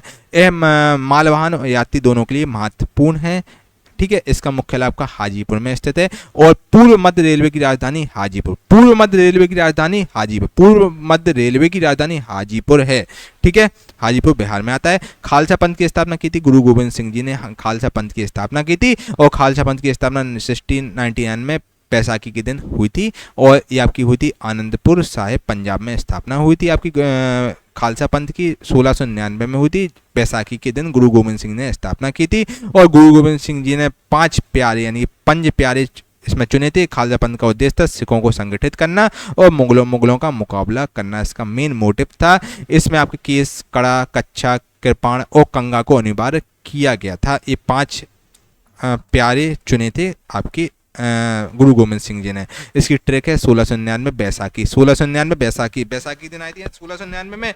बैसाखी के दिन आपकी खालसा पंथ की स्थापना की जो कि गुरु गोविंद सिंह द्वारा की गई थी। लोकसभा में अधिकतम सीटों की संख्या जो कि 550 है। भारत संविधान के अनुसार लोकसभा में अधिकतम 550 सीटें हो सकती हैं। पहले 552 सीटें थी, अब 550 हो सकती है, क्योंकि 2 एंग्लो इंडिया समुदाय की सीटों को हटा दिया है। प्रेसिडेंट ने 104 संविधान संशोधन था उसके तहत हटा दिया गया है। ठीक है, अब 550 सीटें हैं। पहले 2 एंग्लो इंडिया के लिए रिजर्व सीटें थी, जिसमें 530 राज्य की हैं, 20 केंद्र शासित प्रदेश से होती हैं। वर्तमान सीटें अभी 43, मैक्सिमम 550 सीटें तक हो सकती हैं। लोकसभा अध्यक्ष इसका संचालन करते हैं। आपकी जो लोकसभा है इसका लोकसभा अध्यक्ष संचालन करते हैं। वर्तमान में साथियों लोकसभा अध्यक्ष आपके कोटा के सांसद जो कि ओम प्रकाश बिरला हैं, ओम बिरला जो कि आपके सांसद हैं लोकसभा के। और संविधान संशोधन में सीटें बढ़ाई घटाई जा सकती हैं। जो संविधान का संशोधन होता है उसमें आप चाहे तो सीट घटा बढ़ा सकते हैं। 4 बार संविधान संशोधन हुआ तो उसमें तो भाई सीटें हट गई थी, वैसे संविधान में संशोधन होता है उसके आप उसमें सीटें बढ़ा और घटा सकते हैं। लोकसभा की लिमिट 550, लोकसभा की लिमिट 550। ठीक है, राजतरंगी के लेखक कलहड़ हैं। और राजतरंगी जिसमें आपकी कश्मीर के इतिहास के बारे में हमें यहाँ पर जानकारी मिलती है। इसमें 12वीं सदी में कलहड़ ने इसको लिखा था। कलहड़ ने लिखा था, कलहड़ यानी कि कश्मीर, कलहड़ यानी कि इसमें कश्मीर के बारे में इतिहास के बारे में लिखा था। इसमें प्राचीन शासकों से लेकर तत्कालीन समय तक का इतिहास आपको इसमें मिल जाएगा। यह संस्कृत भाषा में लिखी गई है। राजतरंगी वेरी इंपॉर्टेंट, सारे आपके ALP के ये वाला क्वेश्चन NTPC 2024 में आया है आपका। यह संस्कृत भाषा 2025 जो NTPC हुआ उसमें आपका ये पूछा गया है। यह संस्कृत भाषा में लिखी गई है। ठीक है, संस्कृत भाषा में इसको लिखा गया भाई साहब। और भारत का पहला इतिहास ग्रंथ माना जाता है। भारत का पहला इतिहास ग्रंथ माना जाता है, वेरी इंपॉर्टेंट है, एग्जाम में कई बार पूछ चुका है। भारत का पहला इतिहास ग्रंथ कौन सा है? तो आपका राजतरंगी है जो कि कलहड़ द्वारा लिखी गई है, जिसमें कश्मीर के इतिहास के बारे में हमें जानकारी देखने को मिलती है। तो कश्मीर की तरंग, कलहड़ की कलम, कश्मीर की तरंग, कश्मीर की तरंग यानी कलहड़ की कलम। ठीक, कश्मीर की तरंग यानी कलहड़ की कलम याद रखिएगा, जो कि कलहड़ द्वारा लिखी गई है राजतरंगी, जो कि कश्मीर के इतिहास के बारे में जानकारी हमें यहाँ से देखने को मिलती है। पानीपत की दूसरी लड़ाई कब और किसके बीच लड़ी गई? तो आपकी 5 नवंबर 50 को पानीपत का युद्ध हुआ, अकबर और हेमू के बीच हुआ। साथ ही पानीपत के टोटल 3 लड़ाइयाँ हुई हैं, एक 1526, फिर 1556, फिर 1761, 3 आपके पानीपत के युद्ध हुए हैं। जी आपका अकबर और हेमू के बीच हुआ था। पानीपत की दूसरी लड़ाई जो कि 5 नवंबर 5056 को हुई थी, जो कि अकबर और हेमू के बीच हुई थी, जिसमें अकबर की सेना का नेतृत्व बैरम खान कर रहा था और हेमू जो कि हिंदू राजा दिल्ली गद्दी पर बैठे थे। ठीक है, इसको हेमू को पराजित कर दिया गया था यहाँ से भाई साहब। फिर मुगल आपके यहाँ से आ गए थे। इसके के बाद फिर मुगल आपके आगे बढ़ते गए और युद्ध में आपका हेमू घायल हुआ था और अकबर विजयी हो गया था। इससे भारत में मुगलों की शक्ति स्थायी हो गई थी। ठीक है, अब इसकी ट्रिक सुनो। पहली लड़ाई जो कि 1526 में लड़ी गई, जो कि बाबर और इब्राहिम के बीच लड़ी गई। दूसरी लड़ाई 1556 में, जो कि अकबर और हेमू के बीच। तीसरी लड़ाई 1761 में, जो कि अहमद शाह अब्दाली और मराठाओं के बीच लड़ी गई थी। ठीक है, तो 3 लड़ाई पानीपत की हुई। और ठीक है, पहली लड़ाई बाबर इब्राहिम के बीच, दूसरी आपकी अकबर हेमू के बीच, 61 में आपकी अहमद शाह अब्दाली और मराठाओं के बीच लड़ाई लड़ी गई थी। भारत का सबसे युवा राष्ट्रपति जो कि थे नीलम संजीव रेड्डी थे। और नीलम संजीव रेड्डी भारत के 6वें राष्ट्रपति थे और 64 साल की उम्र में राष्ट्रपति बने थे। सबसे युवा राष्ट्रपति रहे हैं ये आपके, सबसे 64 साल की उम्र में राष्ट्रपति बन गए थे। मैं भी पहले ऐसे राष्ट्रपति जिन्होंने निर्विरोध चुना गया था, इन्हें निर्विरोध चुना गया था। और ये आपके लोकसभा के अध्यक्ष भी रह चुके हैं। ठीक है, इनका कार्यकाल भाई साहब 1970 से लेकर 82 तक रहा था। याद रखिएगा, 70 से लेकर 82 तक इनका कार्यकाल रहा था। Youngest and unopposed president, youngest and unopposed president यानी कि निर्विरोध चुने गए थे आपके नीलम संजीव रेड्डी। यंगेस्ट और अपोज्ड प्रेसिडेंट थे आपके नीलम संजीव रेड्डी। ट्रैक है youngest and unopposed president Neelam Sanjiva Reddy. Computer का मस्तिष्क CPU यानी सेंट्रल प्रोसेसिंग यूनिट होता है। साथियों, मैंने एक टॉप 20 क्वेश्चन की मैंने बताइए, इसमें ट्रिक मैंने डिटेल में बताई है। बताइएगा, आप देख सकते हैं वो डिटेल वाली वीडियो आप, जिसमें आपको और ट्रिक डिटेल में मिल जाएंगी देखने को। अब CPU कंप्यूटर का दिमाग होता है, यह सभी गणना और निर्णय करता है। CPU के 3 भाग होते हैं, ALU कंट्रोल यूनिट और मेमोरी, ये 3 यूनिट होते हैं। इसको हम लोग माइक्रो प्रोसेसर भी कहते हैं। CPU के बिना कंप्यूटर काम नहीं करता, यानी कि दिमाग हमारा ये दिमाग होता है, उसी पर कंप्यूटर का दिमाग CPU होता है, यानी सेंट्रल प्रोसेसिंग यूनिट होता है। कंप्यूटर का ब्रेन होता है CPU, कंप्यूटर ब्रेन CPU, ठीक है। पहली वंदे भारत एक्सप्रेस ट्रेन आपके किन 2 शहरों के बीच चलाई गई थी? तो आपकी दिल्ली से बनारस तक चलाई गई, 17 फरवरी 2019 को ये चलाई गई थी। और भारत की पहली सेमी हाई स्पीड ट्रेन थी जो कि वंदे भारत थी। एग्जाम में कईयों बार क्वेश्चन पूछा जा चुका है, भारत की पहली सेमी आपकी हाई स्पीड ट्रेन कौन सी थी? वंदे भारत थी। इसकी गति आपकी 180 किलोमीटर प्रति घंटे की रफ्तार से चलती। 180 किलोमीटर प्रति घंटा, समझ रहे हो भाई? 180 किलोमीटर प्रति घंटा, ठीक है। यह बिना इंजन की ट्रेन 18 तकनीक पर कार्य आधारित है। बिना इंजन की रहती है ट्रेन, 18 तकनीक पर आधारित है, ट्रेन 18 है, ठीक है। इसमें आधुनिक सुविधाएं जैसे ऑटोमेटिक दरवाजे हैं, इसमें ऑटोमेटिक, जैसे अपने मेट्रो में जाते हैं ना बच्चे, आपके दरवाजे ऑटोमेटिकली खुल जाते हैं, वैसे ही आपके इसमें दरवाजे ऑटोमेटिक खुल जाते हैं। इसमें वाईफाई भी होता है, GPS भी होता है, इसलिए बहुत ही पॉपुलर ट्रेन है। इसमें आपको फ्लाइट का इकोनॉमी वाला वाइब्स आएगा। यह प्रधानमंत्री मोदी द्वारा हरी झंडी इसको दिखाई गई थी। प्रधानमंत्री मोदी द्वारा हरी झंडी दिखाया गया था दिल्ली से बनारस के बीच, क्योंकि बनारस क्यों ना प्रधानमंत्री का भी रूट है, बनारस से सांसद है आपके मोदी जी। और पहली वंदे भारत दिल्ली से बनारस चली, पहली बार वंदे भारत दिल्ली से बनारस तक चली है। पट्टचित्र चित्रकला शैली किस राज्य से संबंधित? भी वेरी इंपॉर्टेंट। पट्टचित्र चित्रकला शैली आपकी उड़ीसा राज्य की बहुत ही इंपॉर्टेंट कला शैली है, चित्रकला शैली है। और पट्टचित्र यानी कि होता है कपड़े पर बनी पेंटिंग, इसका मतलब होता है कपड़े पर बनी पेंटिंग। यह उड़ीसा की पारंपरिक कला होती है पट्टचित्र। इसमें भगवान जगन्नाथ और अन्य धार्मिक दृश्य बनाए जाते हैं, ठीक है। रंग प्राकृतिक और हाथ से बने होते हैं, रंग इसमें प्राकृतिक होते हैं और हाथ से बने हुए होते हैं। यह कला पीढ़ियों से चली आ रही है, कला ये पीढ़ियों से चली आ रही है। पट्टचित्र यानी कि पट्टचित्र जो कि उड़ीसा की चित्रकला है। पट्टचित्र यानी कि जगन्नाथपुरी, ठीक है, जो कि आपके उड़ीसा में 4 धाम में हमारे आते, जगन्नाथपुरी उड़ीसा की चित्रकला है। पट्टचित्र जो कि उड़ीसा की चित्रकला है। गोबी मरुस्थल किस महाद्वीप में है? तो आपके एशिया, मंगोलिया या चाइना में आपका गोबी मरुस्थल आता है। एशिया में आता है, जो कि मंगोलिया और चाइना से घिरा हुआ है, मंगोलिया और चाइना में फैला हुआ है, ठीक है। गोबी रेगिस्तान एशिया में आपका है और ये मंगोलिया और चाइना में फैला हुआ है। ये आपका ठंडा रेगिस्तान होता है और यहाँ बारिश बहुत कम होती है, बारिश यहाँ बहुत कम होती है। यह दुनिया का 5वां सबसे बड़ा रेगिस्तान भी है। गोबी यानी go to Asia, Gobi Asia जाकर गोबी खा लो, गो टू एशिया। गोबी यानी गो टू एशिया, इसकी ट्रिक है। निम्न में से कौन सा देश संयुक्त राष्ट्र सुरक्षा परिषद का स्थायी सदस्य नहीं है? तो जापान नहीं है ऑप्शन के अनुसार। तो ये आपका NTP 2021 में क्वेश्चन पूछा गया था बच्चा, तो जापान नहीं है। UNSC के 5 स्थायी सदस्य अमेरिका, रसिया, चाइना, ब्रिटेन, फ्रांस, जबकि जापान नहीं है। बाकी 10 सदस्य आपके अस्थायी सदस्य होते हैं, जापान स्थायी सदस्य नहीं है इसमें, ठीक है। UNSC के 5 स्थायी सदस्य अमेरिका, रसिया, चाइना, ब्रिटेन, फ्रांस। UNSC का मुख्यालय न्यूयॉर्क में स्थित है। भारत भी स्थायी सदस्य बनने की मांग कर रहा है लेकिन बन नहीं पाया है। और P5 यानी कि P5 UNSC यानी P5 में आता है US, UK, रसिया, चाइना, फ्रांस, जापान बाहर है इसमें, ठीक है। अंतर्राष्ट्रीय न्यायालय का मुख्यालय कहाँ है? तो नीदरलैंड की एक जगह है द हेग, वहाँ पर अंतर्राष्ट्रीय न्यायालय का मुख्यालय स्थित है। और ICJ यानी कि यूनाइटेड नेशन का न्यायिक अंग होता है। ICJ यानी यूनाइटेड नेशन का न्यायिक अंग होता है। और कोई भी आपके विवाद चल रहे हैं या कोई देश से कोई विवाद चल रहा है तो अंतर्राष्ट्रीय न्यायालय ही उसको निपटाता है। और इसकी स्थापना 1945 में हुई थी, वर्ल्ड वार सेकंड के बाद हुई थी। यह देशों के बीच विवाद को सुलझाता है आपका अंतर्राष्ट्रीय न्यायालय। इससे 15 जज होते हैं और इसका मुख्यालय नीदरलैंड के द हेग में है। इंटरनेशनल कोर्ट यानी कि द हेग का fort, international court the Hague का fort, international court the Hague का फोर्ट। ये ट्रिक है, छोटी मोटी ट्रिक मैंने आपको बताई है। हालांकि साथियों में डिटेल में भी मैंने आपको ट्रिक का वीडियो डाला हुआ है, आप जाकर देख सकते हैं यार। डिटेल में चाहिए तो वो भी मैं आपको लाऊंगा। टेहरी हाइड्रो पावर कॉम्प्लेक्स परियोजना आपकी उत्तराखंड में स्थित है और भागीरथी नदी पर ये बनाई गई है। और टेहरी बांध एशिया का सबसे ऊंचा बांध है। यह भागीरथी नदी पर बनाया हुआ है। इसकी ऊंचाई लगभग भाई साहब 260 मीटर इसकी ऊंचाई है।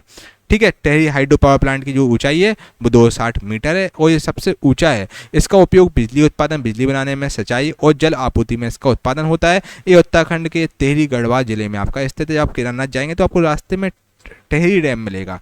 तो टेहरी यानी कि टेलेस डैम इन उत्तराखंड, टेलेस डैम इन उत्तराखंड है टेहरी डैम।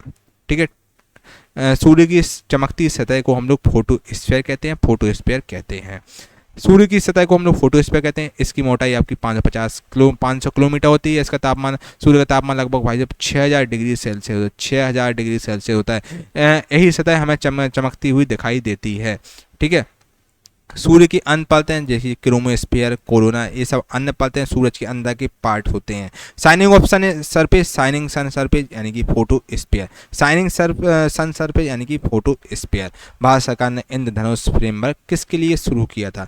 तो भारत सरकार ने इंद्रधनुष जो फ्रेमवर्क है सार्वजनिक बैंकों के पुनरुद्धार के लिए शुरू किया गया था। और इंद्रधनुष योजना जो कि 2015 में शुरू हुई थी, इसका उद्देश्य था पीएसयू बैंकों की वित्तीय स्थिरता को सुधारना, इसका मेन मोटिव हुआ करता था। इसमें 7 मुख्य कदम थे, रिकैपिटलाइजेशन, अकाउंटेबिलिटी, गवर्नेंस, रिफॉर्म आदि, ये सब इसके 7 कदम इसमें थे। ठीक है। इसमें पीएसयू बैंकों की वित्तीय स्थिति सुधारना इसका मेन मोटिव था जो 2015 में शुरू किया गया था। और इसमें एनपीए कम करने की कोशिश भी हुई थी। इसमें सरकार ने बैंकों को के सुधार हेतु भी इसको बनाया था, बैंकों का इससे सुधार हो सके इसके लिए सरकार ने इसको बनाया था। इंद्रधनुष जो कि इंद्रधनुष यानी 7 कलर यानी कि 7 ब्लैक रिफॉर्म्स। इंद्रधनुष में 7 कलर होते हैं और 7 बैंकों के रिफॉर्म इसमें आए थे इंद्रधनुष योजना में। पृथ्वी पर जीवन वाला क्षेत्र को हम लोग जैव मंडल यानी कि बायोस्फीयर कहते हैं। पृथ्वी का वह भाग होता है जहां पर जीव संभव है, जिसको हम बायोस्फीयर कहते हैं। इसमें आपके लैंड, एयर और वाटर आते हैं। सभी जीव जंतु और पौधे इसमें आपके आते हैं, यानी कि जो बायोस्फीयर में, हमारे बायोस्फीयर में सभी लोग आते हैं। ठीक है। पृथ्वी जीवन वाला एकमात्र इसमें ग्रह भी आता है। ठीक है। यह जीवन के लिए अनुकूल वातावरण देता है। लाइफ ऑफ स्फीयर यानी कि biosphere, life of sphere, sphere की लाइफ यानी कि बायोस्फीयर। ठीक है। ऐसे आप ट्रिक, छोटी मोटी ट्रिक बताइए, इंटरकनेक्टेड बताइए ताकि आपको याद रहे।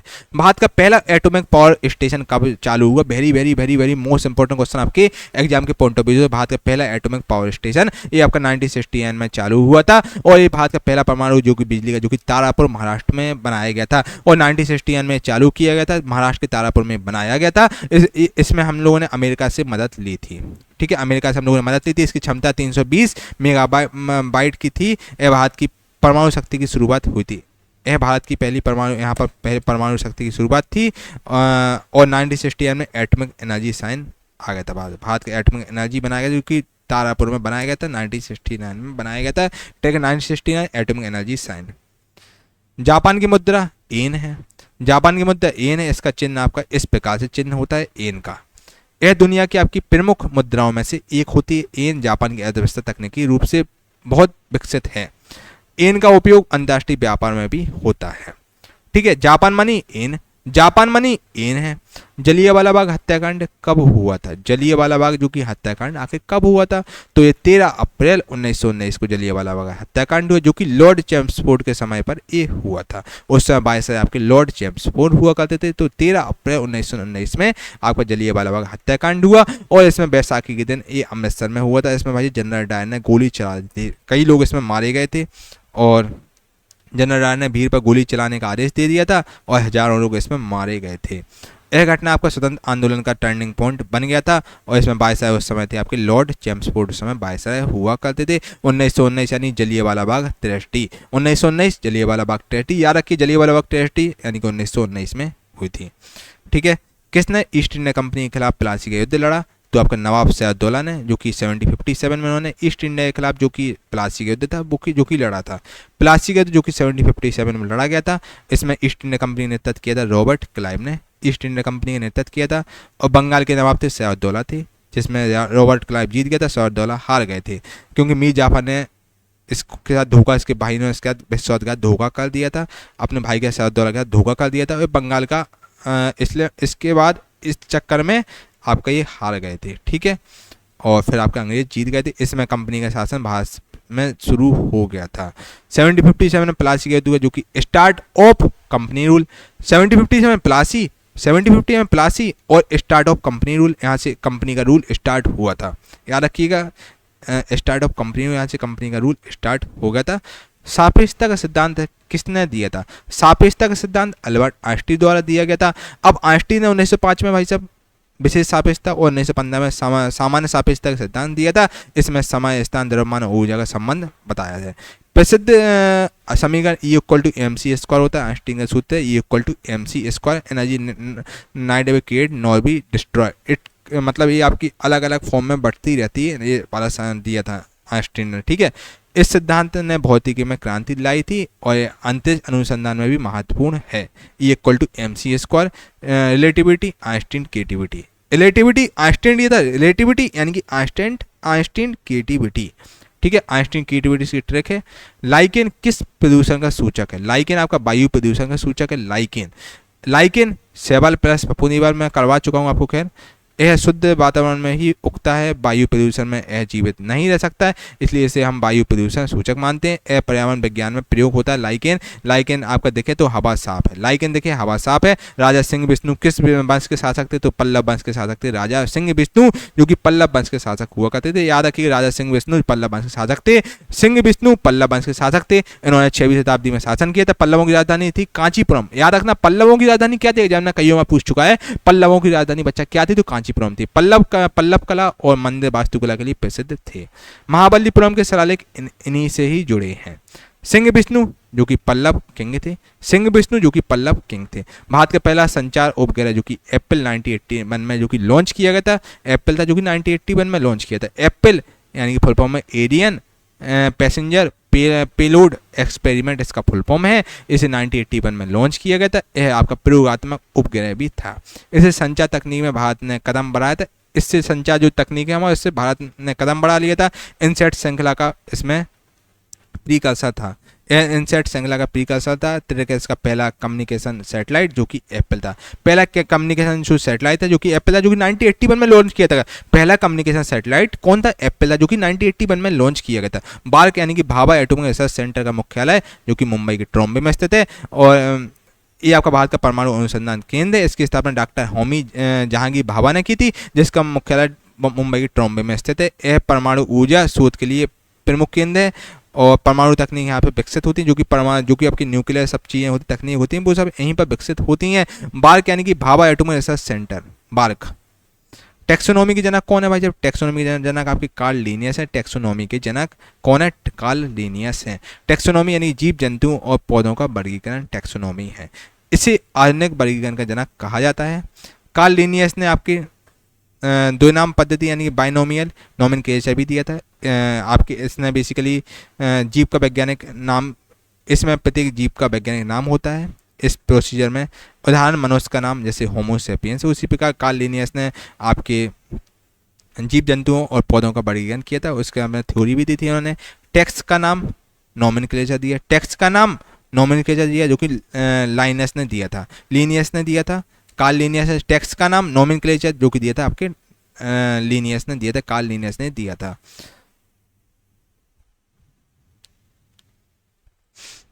साथियों क्वेश्चन है, भारत की संविधान सभा का विचार सबसे पहले किसने दिया था? तो आपका एम.एन. राय ने भाई संविधान सभा का विचार सबसे पहले दिया था 1974 में। साथियों एम.एन. राय ने संविधान सभा का विचार सबसे पहले दिया और बाद में 1946 में संविधान सभा बन गई थी। इसमें चुने हुए आपके शामिल थे, इसमें चुने हुए प्रतिनिधि शामिल थे संविधान सभा में, और डॉक्टर राजेंद्र प्रसाद स्थायी सदस्य बन गए थे। ठीक है, संविधान सभा के स्थायी सदस्य बन गए डॉक्टर राजेंद्र प्रसाद जो कि भारत के पहले प्रेसिडेंट थे। संविधान 26 जनवरी 1950 को ऑल ओवर इंडिया में लागू हुआ था। 26 जनवरी 1950 एक्चुअल में देखो 26 जनवरी 1950 से संविधान लागू हुआ था। ठीक है, याद रखिए 26 जनवरी 1950 जो कि रिपब्लिक डे ऑफ इंडिया था, उस दिन आपका संविधान ऑल ओवर इंडिया में लागू हो गया था। संविधान सभा की रॉयल सोच एम.एन. राय ने दी थी। संविधान सभा की रॉयल सोच एम.एन. राय ने दी थी। याद रखना संविधान सभा की पहला जो संविधान सभा की जो पहले सबसे पहले किसने दिया था? तो आपका एम.एन. राय ने विचार किया था। संविधान सभा की रॉयल सोच दी थी, एम.एन. राय ने दी थी। संगीत के क्षेत्र में उपलब्धियों के लिए कौन सा पुरस्कार दिया था? ये भी वेरी वेरी इंपॉर्टेंट है। संगीत के क्षेत्र में उपलब्धियों के लिए जो पुरस्कार दिया जाता है वो ग्रैमी अवार्ड है। ग्रैमी अवार्ड दिया जाता है। ग्रैमी अवार्ड दोस्तों संगीत जगत का सर्वोच्च सम्मान होता है और इसमें अमेरिकी रिकॉर्डिंग अकेडमी द्वारा दिया जाता है। यह अमेरिकी रिकॉर्डिंग अकेडमी द्वारा दिया जाता है और विश्व संगीतकारों को यह दिया जाता है, विश्व संगीतकारों को दिया जाता है और 1959 में दिया गया था, पहली बार 1959 में दिया गया। और इसे संगीत का ऑस्कर भी हम लोग कहते हैं, ग्रैमी अवार्ड को कहते हैं। और संगीत का ग्रैमी यानी ग्लोरी अवार्ड, संगीत का ग्रैमी यानी ग्लोरी अवार्ड, संगीत का ग्रैमी यानी ग्लोरी अवार्ड, ग्रैमी अवार्ड, ठीक है, याद रखना, संगीत का ग्रैमी यानी ग्लोरी अवार्ड। सूचना प्रौद्योगिकी में NIU का फुल फॉर्म क्या होता है?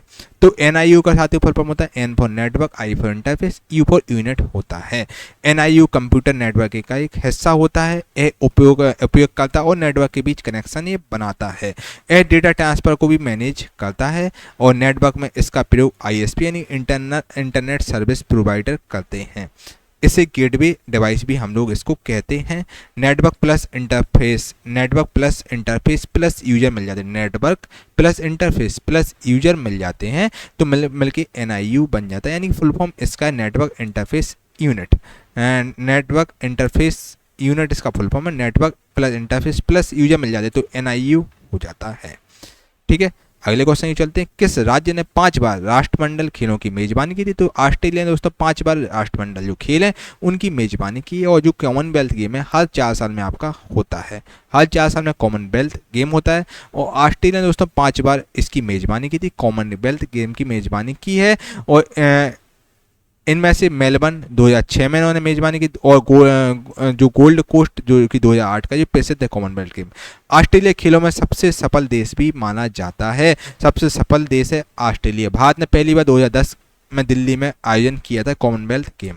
ठीक है, आपने दंगल मूवी देखी होगी भाई साहब वो, ठीक है, फोगाट फैमिली के बारे में है ना, बबीता फोगाट, तो बस वहीं से जीती थी बस वो, है ना।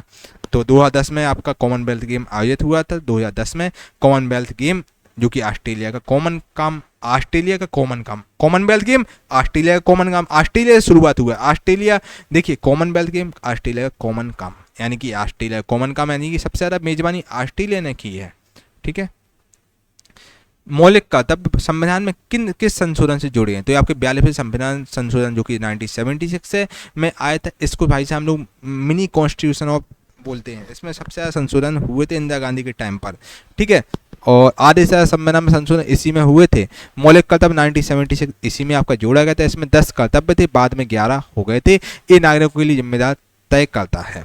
ठीक है, मौलिक कर्तव्य जो कि नागरिकों के लिए जिम्मेदारियां तय करता है, हमारी ये जिम्मेदारी ये सब तय करता है। मौलिक कर्तव्य जो भी हमारे फंडामेंटल राइट्स हैं, यह संविधान के भाग 4A में आता है। एग्जाम में कई बार क्वेश्चन पूछा गया मौलिक कर्तव्य संविधान किस भाग में आता है, तो याद रखना है संविधान के भाग 4A में आता है। साथियों में आपको ऐसा ही नहीं है, 100 क्वेश्चन मैं करा रहा हूँ जो कि एग्जाम के लिए बहुत इंपॉर्टेंट, 1-1 घंटे से ऊपर की वीडियो जाएगी, लेकिन बच्चा 100 क्वेश्चन से आपको 300-400 क्वेश्चन ऐसे कवर अप हो रहे हैं।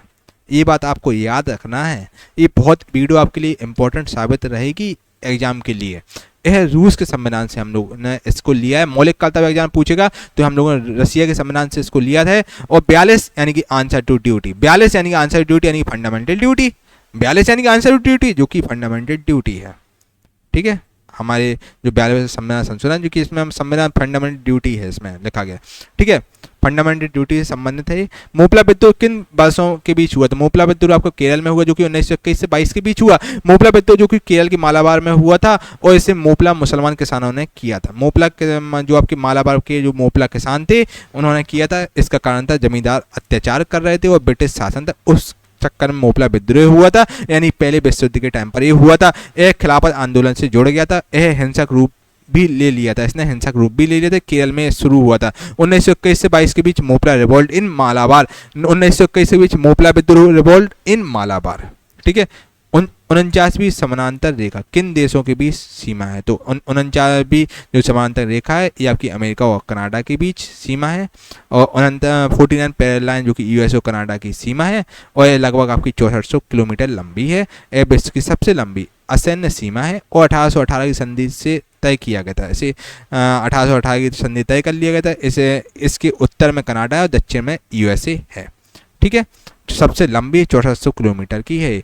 49 यानी कि यूएस कनाडा लाइन है, 49 यानी यूएस कनाडा लाइन, 49 यानी यूएस कनाडा लाइन है।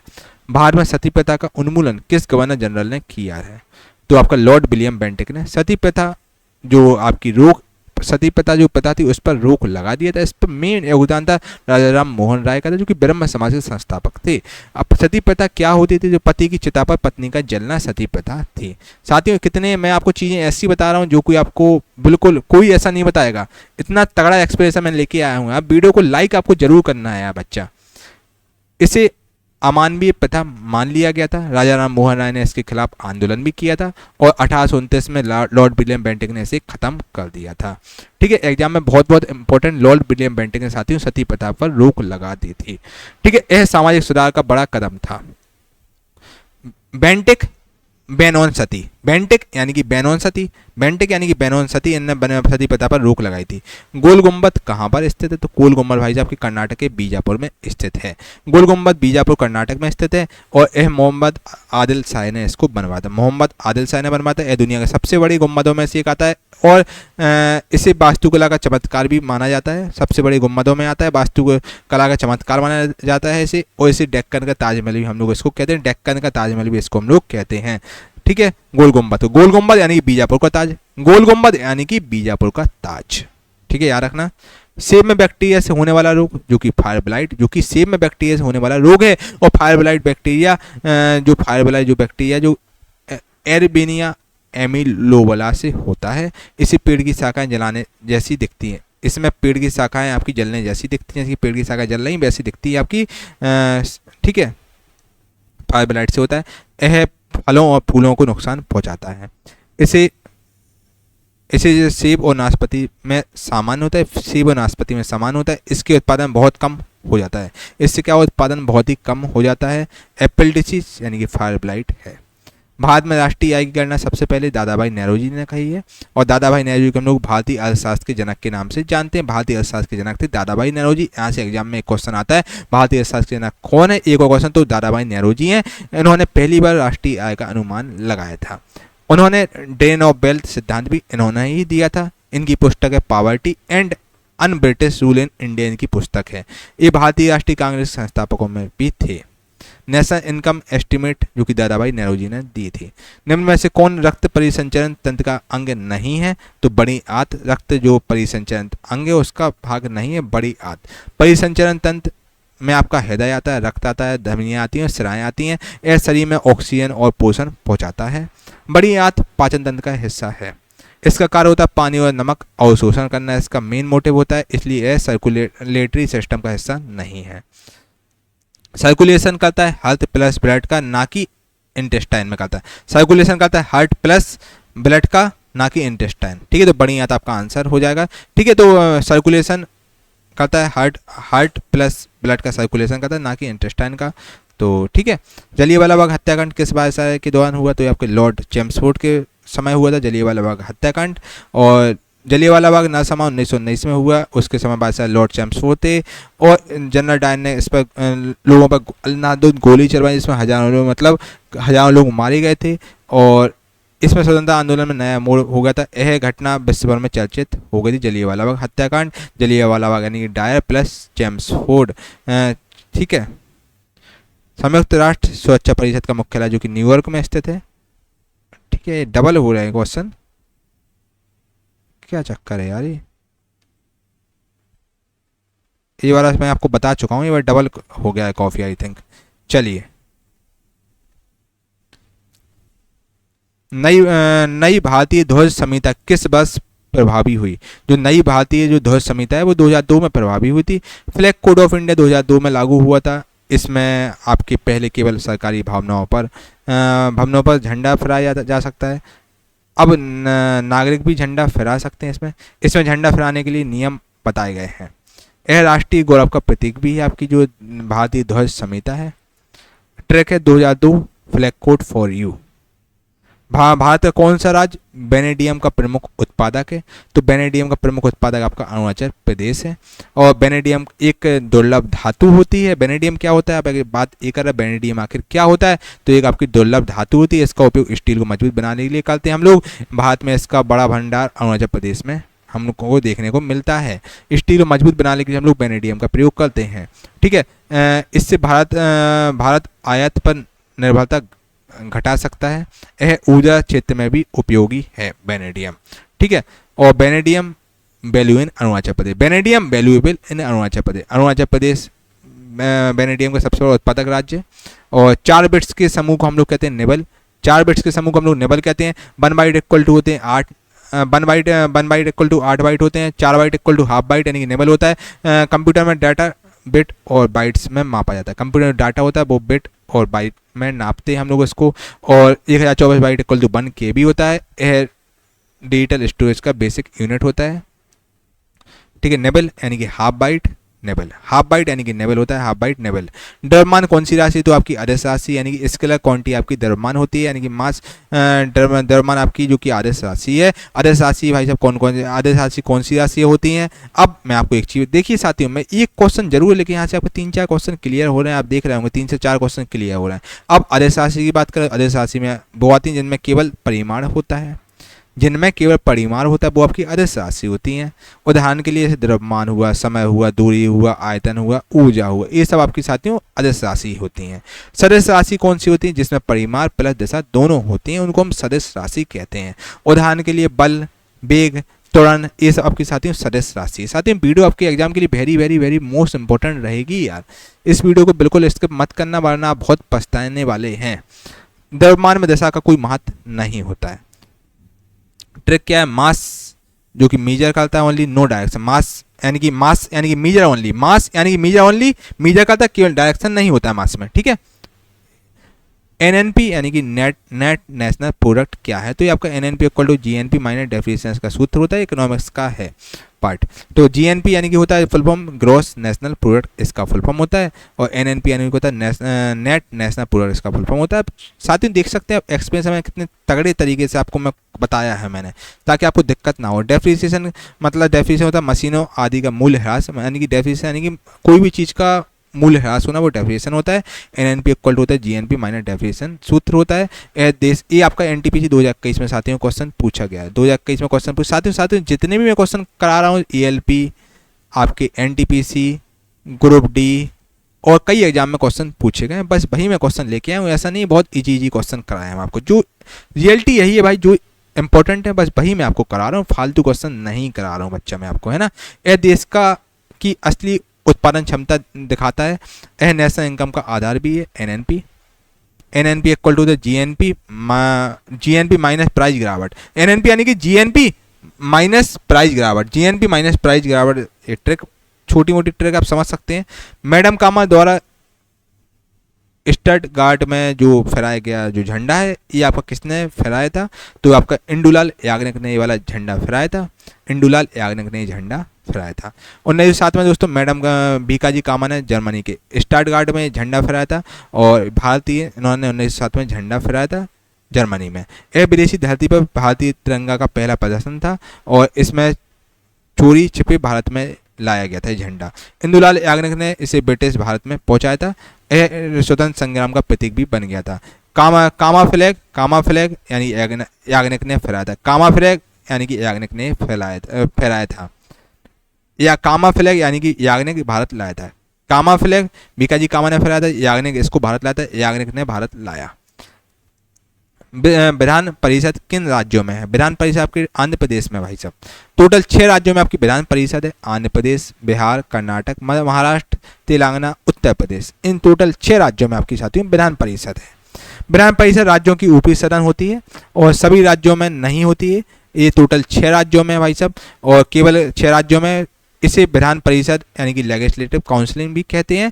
बाकी राज्यों में केवल विधानसभा है। ये आपकी विधान परिषद 6 राज्यों में है। UP, Bihar, Karnataka, Maharashtra, Andhra Pradesh, Telangana legislative council यहाँ पर है इन 6 राज्यों में। शिव कुमार शर्मा किस वाद्य यंत्र से संबंधित है? तो एक संतूर वादक हैं शिव कुमार शर्मा जी। शिव कुमार शर्मा भारत के प्रसिद्ध संतूर वादक हैं और उन्होंने संतूर को शास्त्रीय संगीत में पहचान इन्होंने दिलाई थी। संगीत को उन्होंने शास्त्रीय पहचान दिलाई है और उन्होंने पद्म भूषण और पद्म विभूषण सम्मान मिला है इन्हें। जो आपके शिव कुमार शर्मा जी को पद्म श्री और पद्म भूषण अवार्ड से भी सम्मानित किया गया है और इन्होंने बॉलीवुड में भी संगीत दिया है। वे संतूर को विश्व स्तर पर ले गए थे। संतूर में बहुत ही फेमस थे, विश्व स्तर पर, नेशनल लेवल पे, इंटरनेशनल लेवल पे ले गए थे। ट्रिक सुनो भाई, शिव कुमार यानी संतूर किंग, शिव कुमार यानी कि संतूर किंग, संतूर के किंग थे। ठीक है। जिन शिक्षण संस्थान यानी जीएसएस का संचालन किस मंत्रालय के तहत होता है? जन शिक्षण संस्थान यानी जीएसएस का संचालन किस संस्थान द्वारा होता है? साथियों देख रहे हैं लगातार मैं बोल रहा हूँ कंटिन्यूसली, तो भाई सपोर्ट जरूर करें, वीडियो को लाइक कमेंट जरूर करा कीजिएगा आप लोग, है ना। जीएसएस का संचालन किस मंत्रालय के तहत होता है? तो कौशल विकास और उद्यमिता मंत्रालय द्वारा जीएसएस का संचालन होता है। एक्सप्लेनेशन सुनो। जन शिक्षण संस्थान जो कि वयस्क शिक्षा केंद्र होता है, ये वयस्क का शिक्षा केंद्र होता है जन शिक्षण संस्थान। यह निरक्षर और गरीब वर्ग को शिक्षा देता है। 1967 में शुरू किया गया था जीएसएस। वर्तमान में यह ministry of skill development and entrepreneurship के अंतर्गत है। इसका उद्देश्य रोजगारमुख शिक्षा देना, ठीक है, ठीक है, ऐसी शिक्षा देना जिससे रोजगार मिल सके। जीएसएस यानी कि जन शिक्षा प्लस स्किल मिनिस्ट्री यानी स्किल देना, कुल मिला के इसका मेन मोटिव है। जीएसएस जन शिक्षा प्लस स्किल मिनिस्ट्री एक ट्रैक हो जाएगी। और पुरातात्विक खुदाई पर अर्नेस्ट मैके द्वारा लिखित पुस्तक का नाम है जो कि फर्दर एग्जीबिशन एट मोहनजोदड़ो, एक किताब आपकी मैके ने लिखी थी किताब। अर्नेस्ट मैके प्रसिद्ध जो कि पुरातात्विकविद थे और इन्होंने सिंधु घाटी सभ्यता की खुदाई के लिए भी इन्होंने योगदान दिया गया है। इनकी किताब थी फर्दर एग्जीबिशन एट मोहनजोदड़ो, इसको इन्होंने विस्तार में लिखा था, ठीक है। और इसमें उन्होंने सभ्यता की संस्कृति, नगर योजना, जीवन शैली की का ज्ञान दिया था। ये पुस्तक पुरातत्व के क्षेत्र में बहुत ही महत्वपूर्ण मानी जाती है और इसमें मोहनजोदड़ो के बारे में जानकारी मिलती है। मैके ने लिखी थी मोहनजोदड़ो मैन, मैके जो कि मोहनजोदड़ो मैन है, इन्हें फर्दर मोहनजोदड़ो किताब लिखी थी, फर्दर एग्जीबिशन से मोहनजोदड़ो ने किताब लिखी थी। भारत में स्थानीय स्वशासन के जनक थे लॉर्ड रिपन थे, जो कि स्थानीय स्वशासन के जनक हुआ करते थे। और लॉर्ड रिपन जो कि 1880 से 84 के बीच भारत में स्थानीय स्वशासन के जनक रहे हैं। और इनका शासनकाल बेसिकली क्या था, 80 से लेकर 4 साल रहे हैं, 80 से 84 तक रहे हैं। और इन्हें भारत में स्थानीय स्वशासन का जनक भी कहते हैं।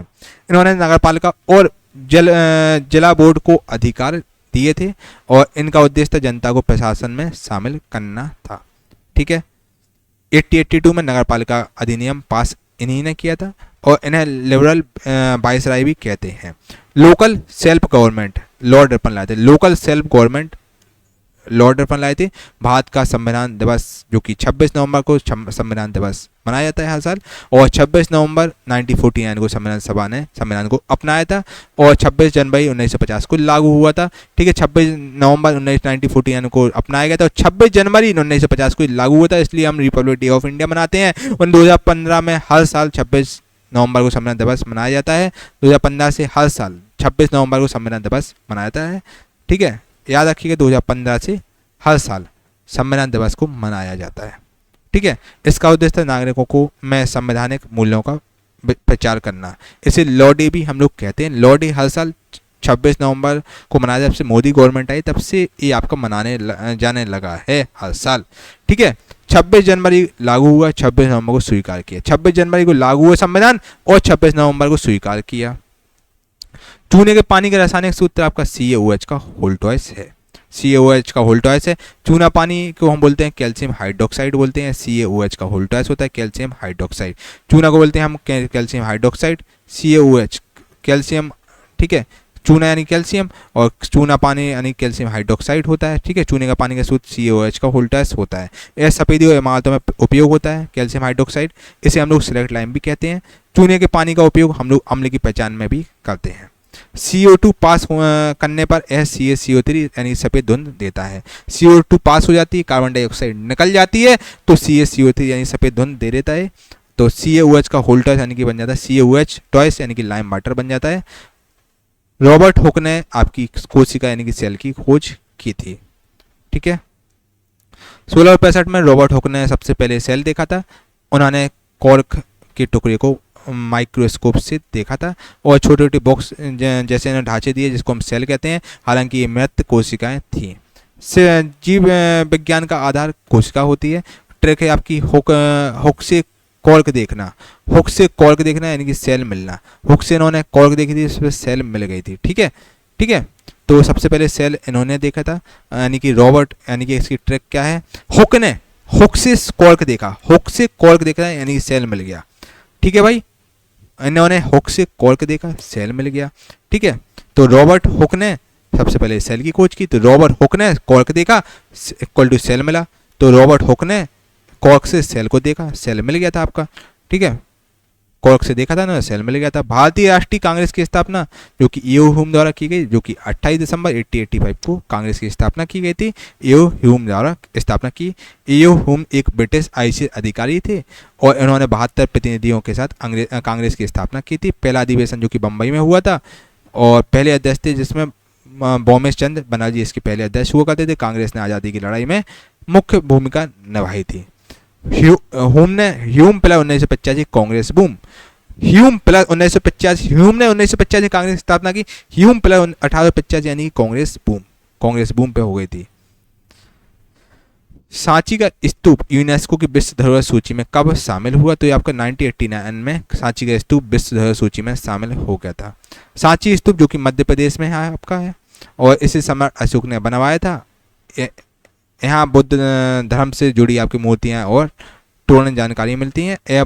बुद्ध धर्म से जुड़ी जो मूर्तियाँ हैं वो सब मिलती हैं। और सांची स्तूप जो कि मध्य प्रदेश से विदिशा के पास में रायसेन जिले में स्थित है, और ये आपका अशोक ने बनवाया था। और यह भारत की बौद्ध धरोहर का प्रतीक भी है, और यूनेस्को विश्व धरोहर सूची में 1989 में इसको शामिल किया गया था। सांची प्लस 1989 जो कि heritage fine, Sanchi plus 1989 Sanchi जो कि 1989 में बनी थी, और ये हेरिटेज फाइन यानी कि विश्व धरोहर सूची में शामिल की गई थी। सांची स्तूप जो कि अशोक द्वारा बनवाए गए थे। भारत की सबसे ऊंची मूर्ति जो कि सबसे ऊंची चोटी जो कि कंचनजंगा है, जो कि 8,586 मीटर ऊंची चोटी, 8,586 मीटर ऊंची चोटी है कंचनजंगा। कंचनजंगा नेपाल भारत सीमा पर आपकी स्थित है। यह दुनिया की तीसरी सबसे ऊंची चोटी भी है। यह 5 खजाने की बर्फ, इसको हम लोग कहा जाता है, इसे 5 खजाने की बर्फ कहते हैं। पहले कंचनजंगा भारत की सबसे ऊंची चोटी मानी जाती थी। ये दुनिया में पहले कंचनजंगा जो कि सिक्किम में सबसे ऊंची चोटी मानी जाती थी। अगर एग्जामिनर बोले भारत की सबसे ऊंची चोटी कंचनजंगा जो कि सिक्किम में है, ठीक है, भारत की सबसे ऊंची जो कि कंचनजंगा है, भारत में सबसे ऊंची चोटी कौन सी है? तो वो आपकी K2 है ना। माउंट एवरेस्ट नेपाल से में होने से भारत की सबसे ऊंची चोटी कंचनजंगा है। ठीक है, K2 है जो कि भारत में है, चूंकि अब ये पीओके वाले हिस्से में चली गई है, इसलिए इसे विवादित, इसलिए हम भारत की नहीं बोल सकते हैं। ठीक है,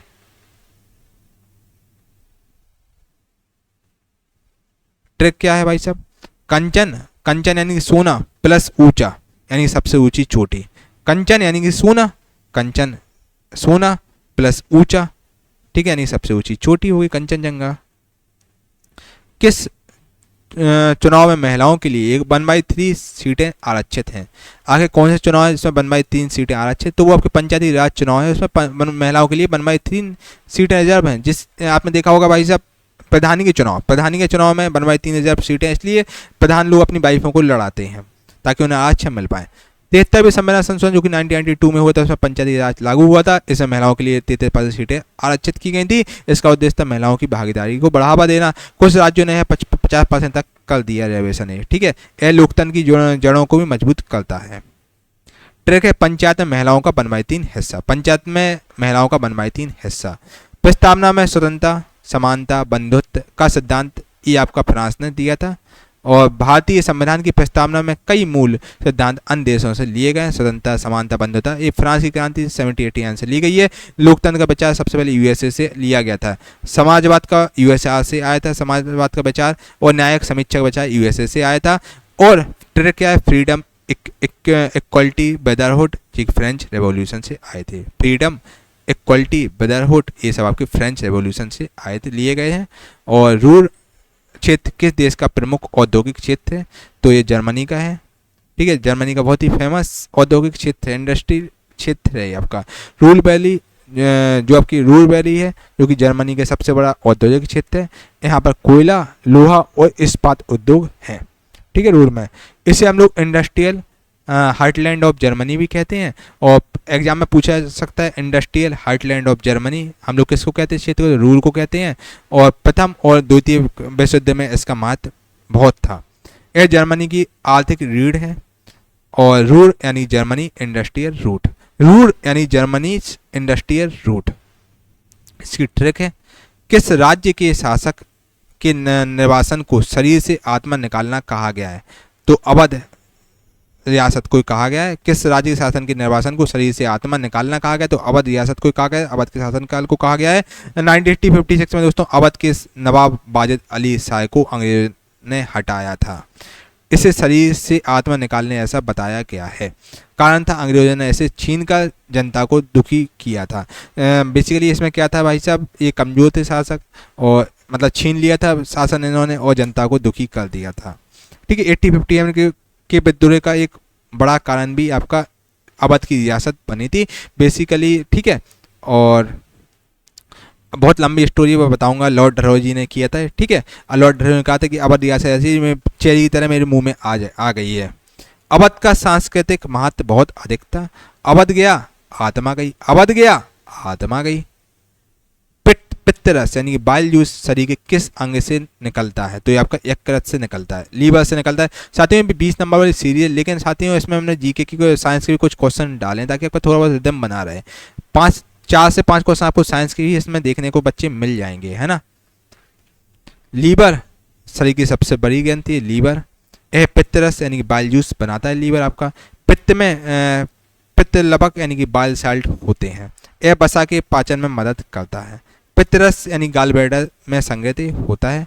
लीवर लाइव का रस यानी कि बाइल जूस। ट्रिक है, जीएसटी किस प्रकार का कर है? तो जीएसटी आपका एक अप्रत्यक्ष कर है यानी कि इनडायरेक्ट टैक्स है। ठीक है, जीएसटी का फुल फॉर्म होता है गुड एंड सर्विस टैक्स होता है। ये आपका 1 जुलाई 2017 को लागू की गई। अभी हाल में देख रहे होंगे जीएसटी भाई जब कई चीज़ों से जीएसटी कम कर दी गई, गवर्नमेंट ने कम कर दी है, जैसे एसी वगैरह इन सब चीज़ों से जीएसटी बहुत ही कम हो गई है। ठीक है ना। ये सभी अप्रत्यक्ष करों को मिला देता है। वन नेशन वन टैक्स की अवधारणा जीएसटी, इसका उद्देश्य कर व्यवस्था सरल बनाना जीएसटी का मेन मोटिव है। जीएसटी जनरल सर्विस टैक्स है जो कि इनडायरेक्ट टैक्स है। सांसद आदर्श ग्राम योजना का प्रेरणा स्रोत महात्मा गांधी थे। यह योजना 2014 में शुरू की गई थी। सांसद अपने क्षेत्र में एक आदर्श गांव चुनते हैं इस योजना के तहत। उद्देश्य था ग्रामीण विकास और आत्मनिर्भरता बनाना, इसका उद्देश्य था। इसका आधार महात्मा गांधी का ग्राम स्वराज विचार था। इसमें गाँव का सर्वांगीण विकास करना था, इसका गाँव में विकास करना था, पूरी तरीके से विकास करना इसका मेन मोटिव हुआ करता था। आदर्श ग्राम जो कि गांधी ग्राम स्वराज योजना थी। ठीक है। HTTP का फुल फॉर्म है भाई साहब hyper, H for hyper, T for test, T for transfer, P for protocol.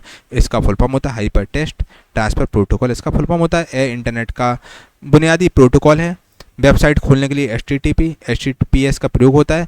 HTTP secure version है। यह क्लाइंट और सर्वर के बीच डाटा ट्रांसफर करता है। यह वर्ल्ड वाइड वेब की नींव है। HTTP वेबसाइट की भाषा है। ठीक है।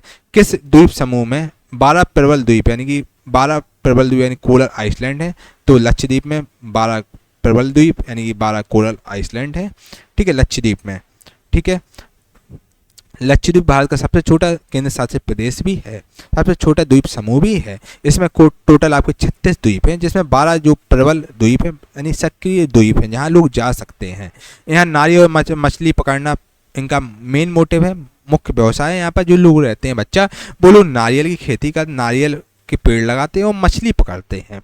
ठीक है, उनका मेन व्यवसाय होता है। राजधानी भाई लक्षद्वीप की कावरत्ती है। कावरत्ती यहाँ की राजधानी है। लक्षद्वीप यानी कोरल का लक्ष्य, कोरल का लक्ष्य यानी लक्षद्वीप, लक्षद्वीप यानी कोरल का लक्ष्य, इसकी ट्रिक है।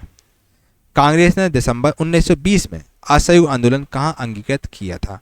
तो इन्होंने कांग्रेस ने नागपुर में असहयोग आंदोलन को अंगीकृत किया था। 1920 का कांग्रेस अधिवेशन जो कि नागपुर में हुआ था, इसमें गांधी जी ने असहयोग आंदोलन का प्रस्ताव रखा था। उद्देश्य था ब्रिटिश शासन का बहिष्कार, इसका उद्देश्य था। चरखा, विदेशी वस्तुओं का बहिष्कार, शराब का त्याग करना, इसका मेन मोटिव था। यह आंदोलन 1922 में चोरी चोरा कांड के बाद वापस लिया गया था। ट्रिक थी नागपुर नॉन कॉपरेशन का नगर, नागपुर यानी कि नॉन कॉपरेशन का नगर, नागपुर यानी कि नॉन कॉपरेशन का नगर नागपुर, ये ट्रिक है इसकी। ठीक है। शेख मोइनुद्दीन चिश्ती की दरगाह कहाँ पर है? शेख मोइनुद्दीन चिश्ती की दरगाह कहाँ है? तो अजमेर में आपकी शेख मोइनुद्दीन चिश्ती की दरगाह है। अजमेर शरीफ के नाम से इसको हम जानते हैं, जो कि अजमेर राजस्थान में आपकी स्थित है। यहाँ पर आपका अजमेर से ही 12-13 किलोमीटर दूर स्थित है पुष्कर, जहाँ पर विष्णु जी का सबसे बड़ा मंदिर, ब्रह्मा जी का सबसे एकमात्र मंदिर है जो कि बहुत ही फेमस है। पुष्कर झील भी बहुत ही फेमस है जो कि राजस्थान में आती है, अजमेर में आती है। एक्सप्लेनेशन देखो भाई, अजमेर शरीफ दरगाह प्रसिद्ध सूफी संत की है। यह मुसलमानों और हिंदुओं दोनों के लिए पूजनीय है। यहाँ हर साल उस मेला लगता है। अकबर भी यहाँ दुआ मांगने आते थे, अकबर भी यहाँ दुआ मांगने आते, बहुत ही इंपॉर्टेंट दरगाह है। ठीक है, यह भारत में गंगा जमुनी संस्कृति का प्रतीक है। ट्रेक है अजमेर शरीफ यानी चिश्ती चरिश्मा। ठीक है, ठीक है, चरिश्मा, ठीक है, अजमेर शरीफ चिश्ती चरिश्मा, चिश्ती की दरगाह, सलीम चिश्ती की दरगाह है, शेख मोइनुद्दीन चिश्ती की दरगाह है भाई साहब, जो कि अजमेर में स्थित है। बहुत ही प्रसिद्ध दरगाह है और मतलब मन्नत वाली दरगाह बोलते हैं, कई लोगों की मन्नत यहाँ से पूरी हुई है। ATL का फुल फॉर्म क्या है? तो बच्चा ATL सरकार द्वारा शुरू लैब, ये सरकार द्वारा शुरू की गई थी लैब ATL, जिसका फुल फॉर्म होता है अटल टिंकरिंग लैब। इसका फुल फॉर्म होता है अटल टिंकरिंग लैब, इसका फुल फॉर्म होता है। यह नीति आयोग के अटल नवाचार मिशन के तहत है। उद्देश्य बच्चों में वैज्ञानिक सोच विकसित करना, यानी कि साइंटिस्ट वाली सोच विकसित करना, इसका मेन मोटिव था। स्कूलों में लैब लगाई जाती है, स्कूलों में लैब लगाई जाती है। यहाँ बच्चे रोबोटिक, 3D प्रिंटिंग, EI सीखते हैं। नाम था अटल बिहारी वाजपेयी के नाम पर ये रखा गया था, अटल बिहारी वाजपेयी अटल टिंकरिंग लैब। ये स्कूल में लैब लगाई जाती, बच्चों में इसका उद्देश्य था बच्चों में वैज्ञानिक सोच को विकसित करना, इसका मेन मोटिव था। ATL होता है यानी कि अटल की बच्चों की लैब, ATL यानी कि अटल की बच्चों की लैब, बच्चों के लिए लैब लगाई गई थी। ठीक है, अटल टिंकरिंग लैब। किस प्रसिद्ध लेखिका ने माधवी कुट्टी उपनाम का प्रयोग किया? किस प्रसिद्ध लेखिका ने माधवी कुट्टी उपनाम का प्रयोग किया? तो ये आपका कमला दास ने किया था। कमला दास जो कि मलयालम और अंग्रेजी की मशहूर लेखक थी, इन्होंने आपका माधवी कुट्टी उपनाम से लिखा है, इन्होंने अपना एक लेख लिखा है। और ठीक है,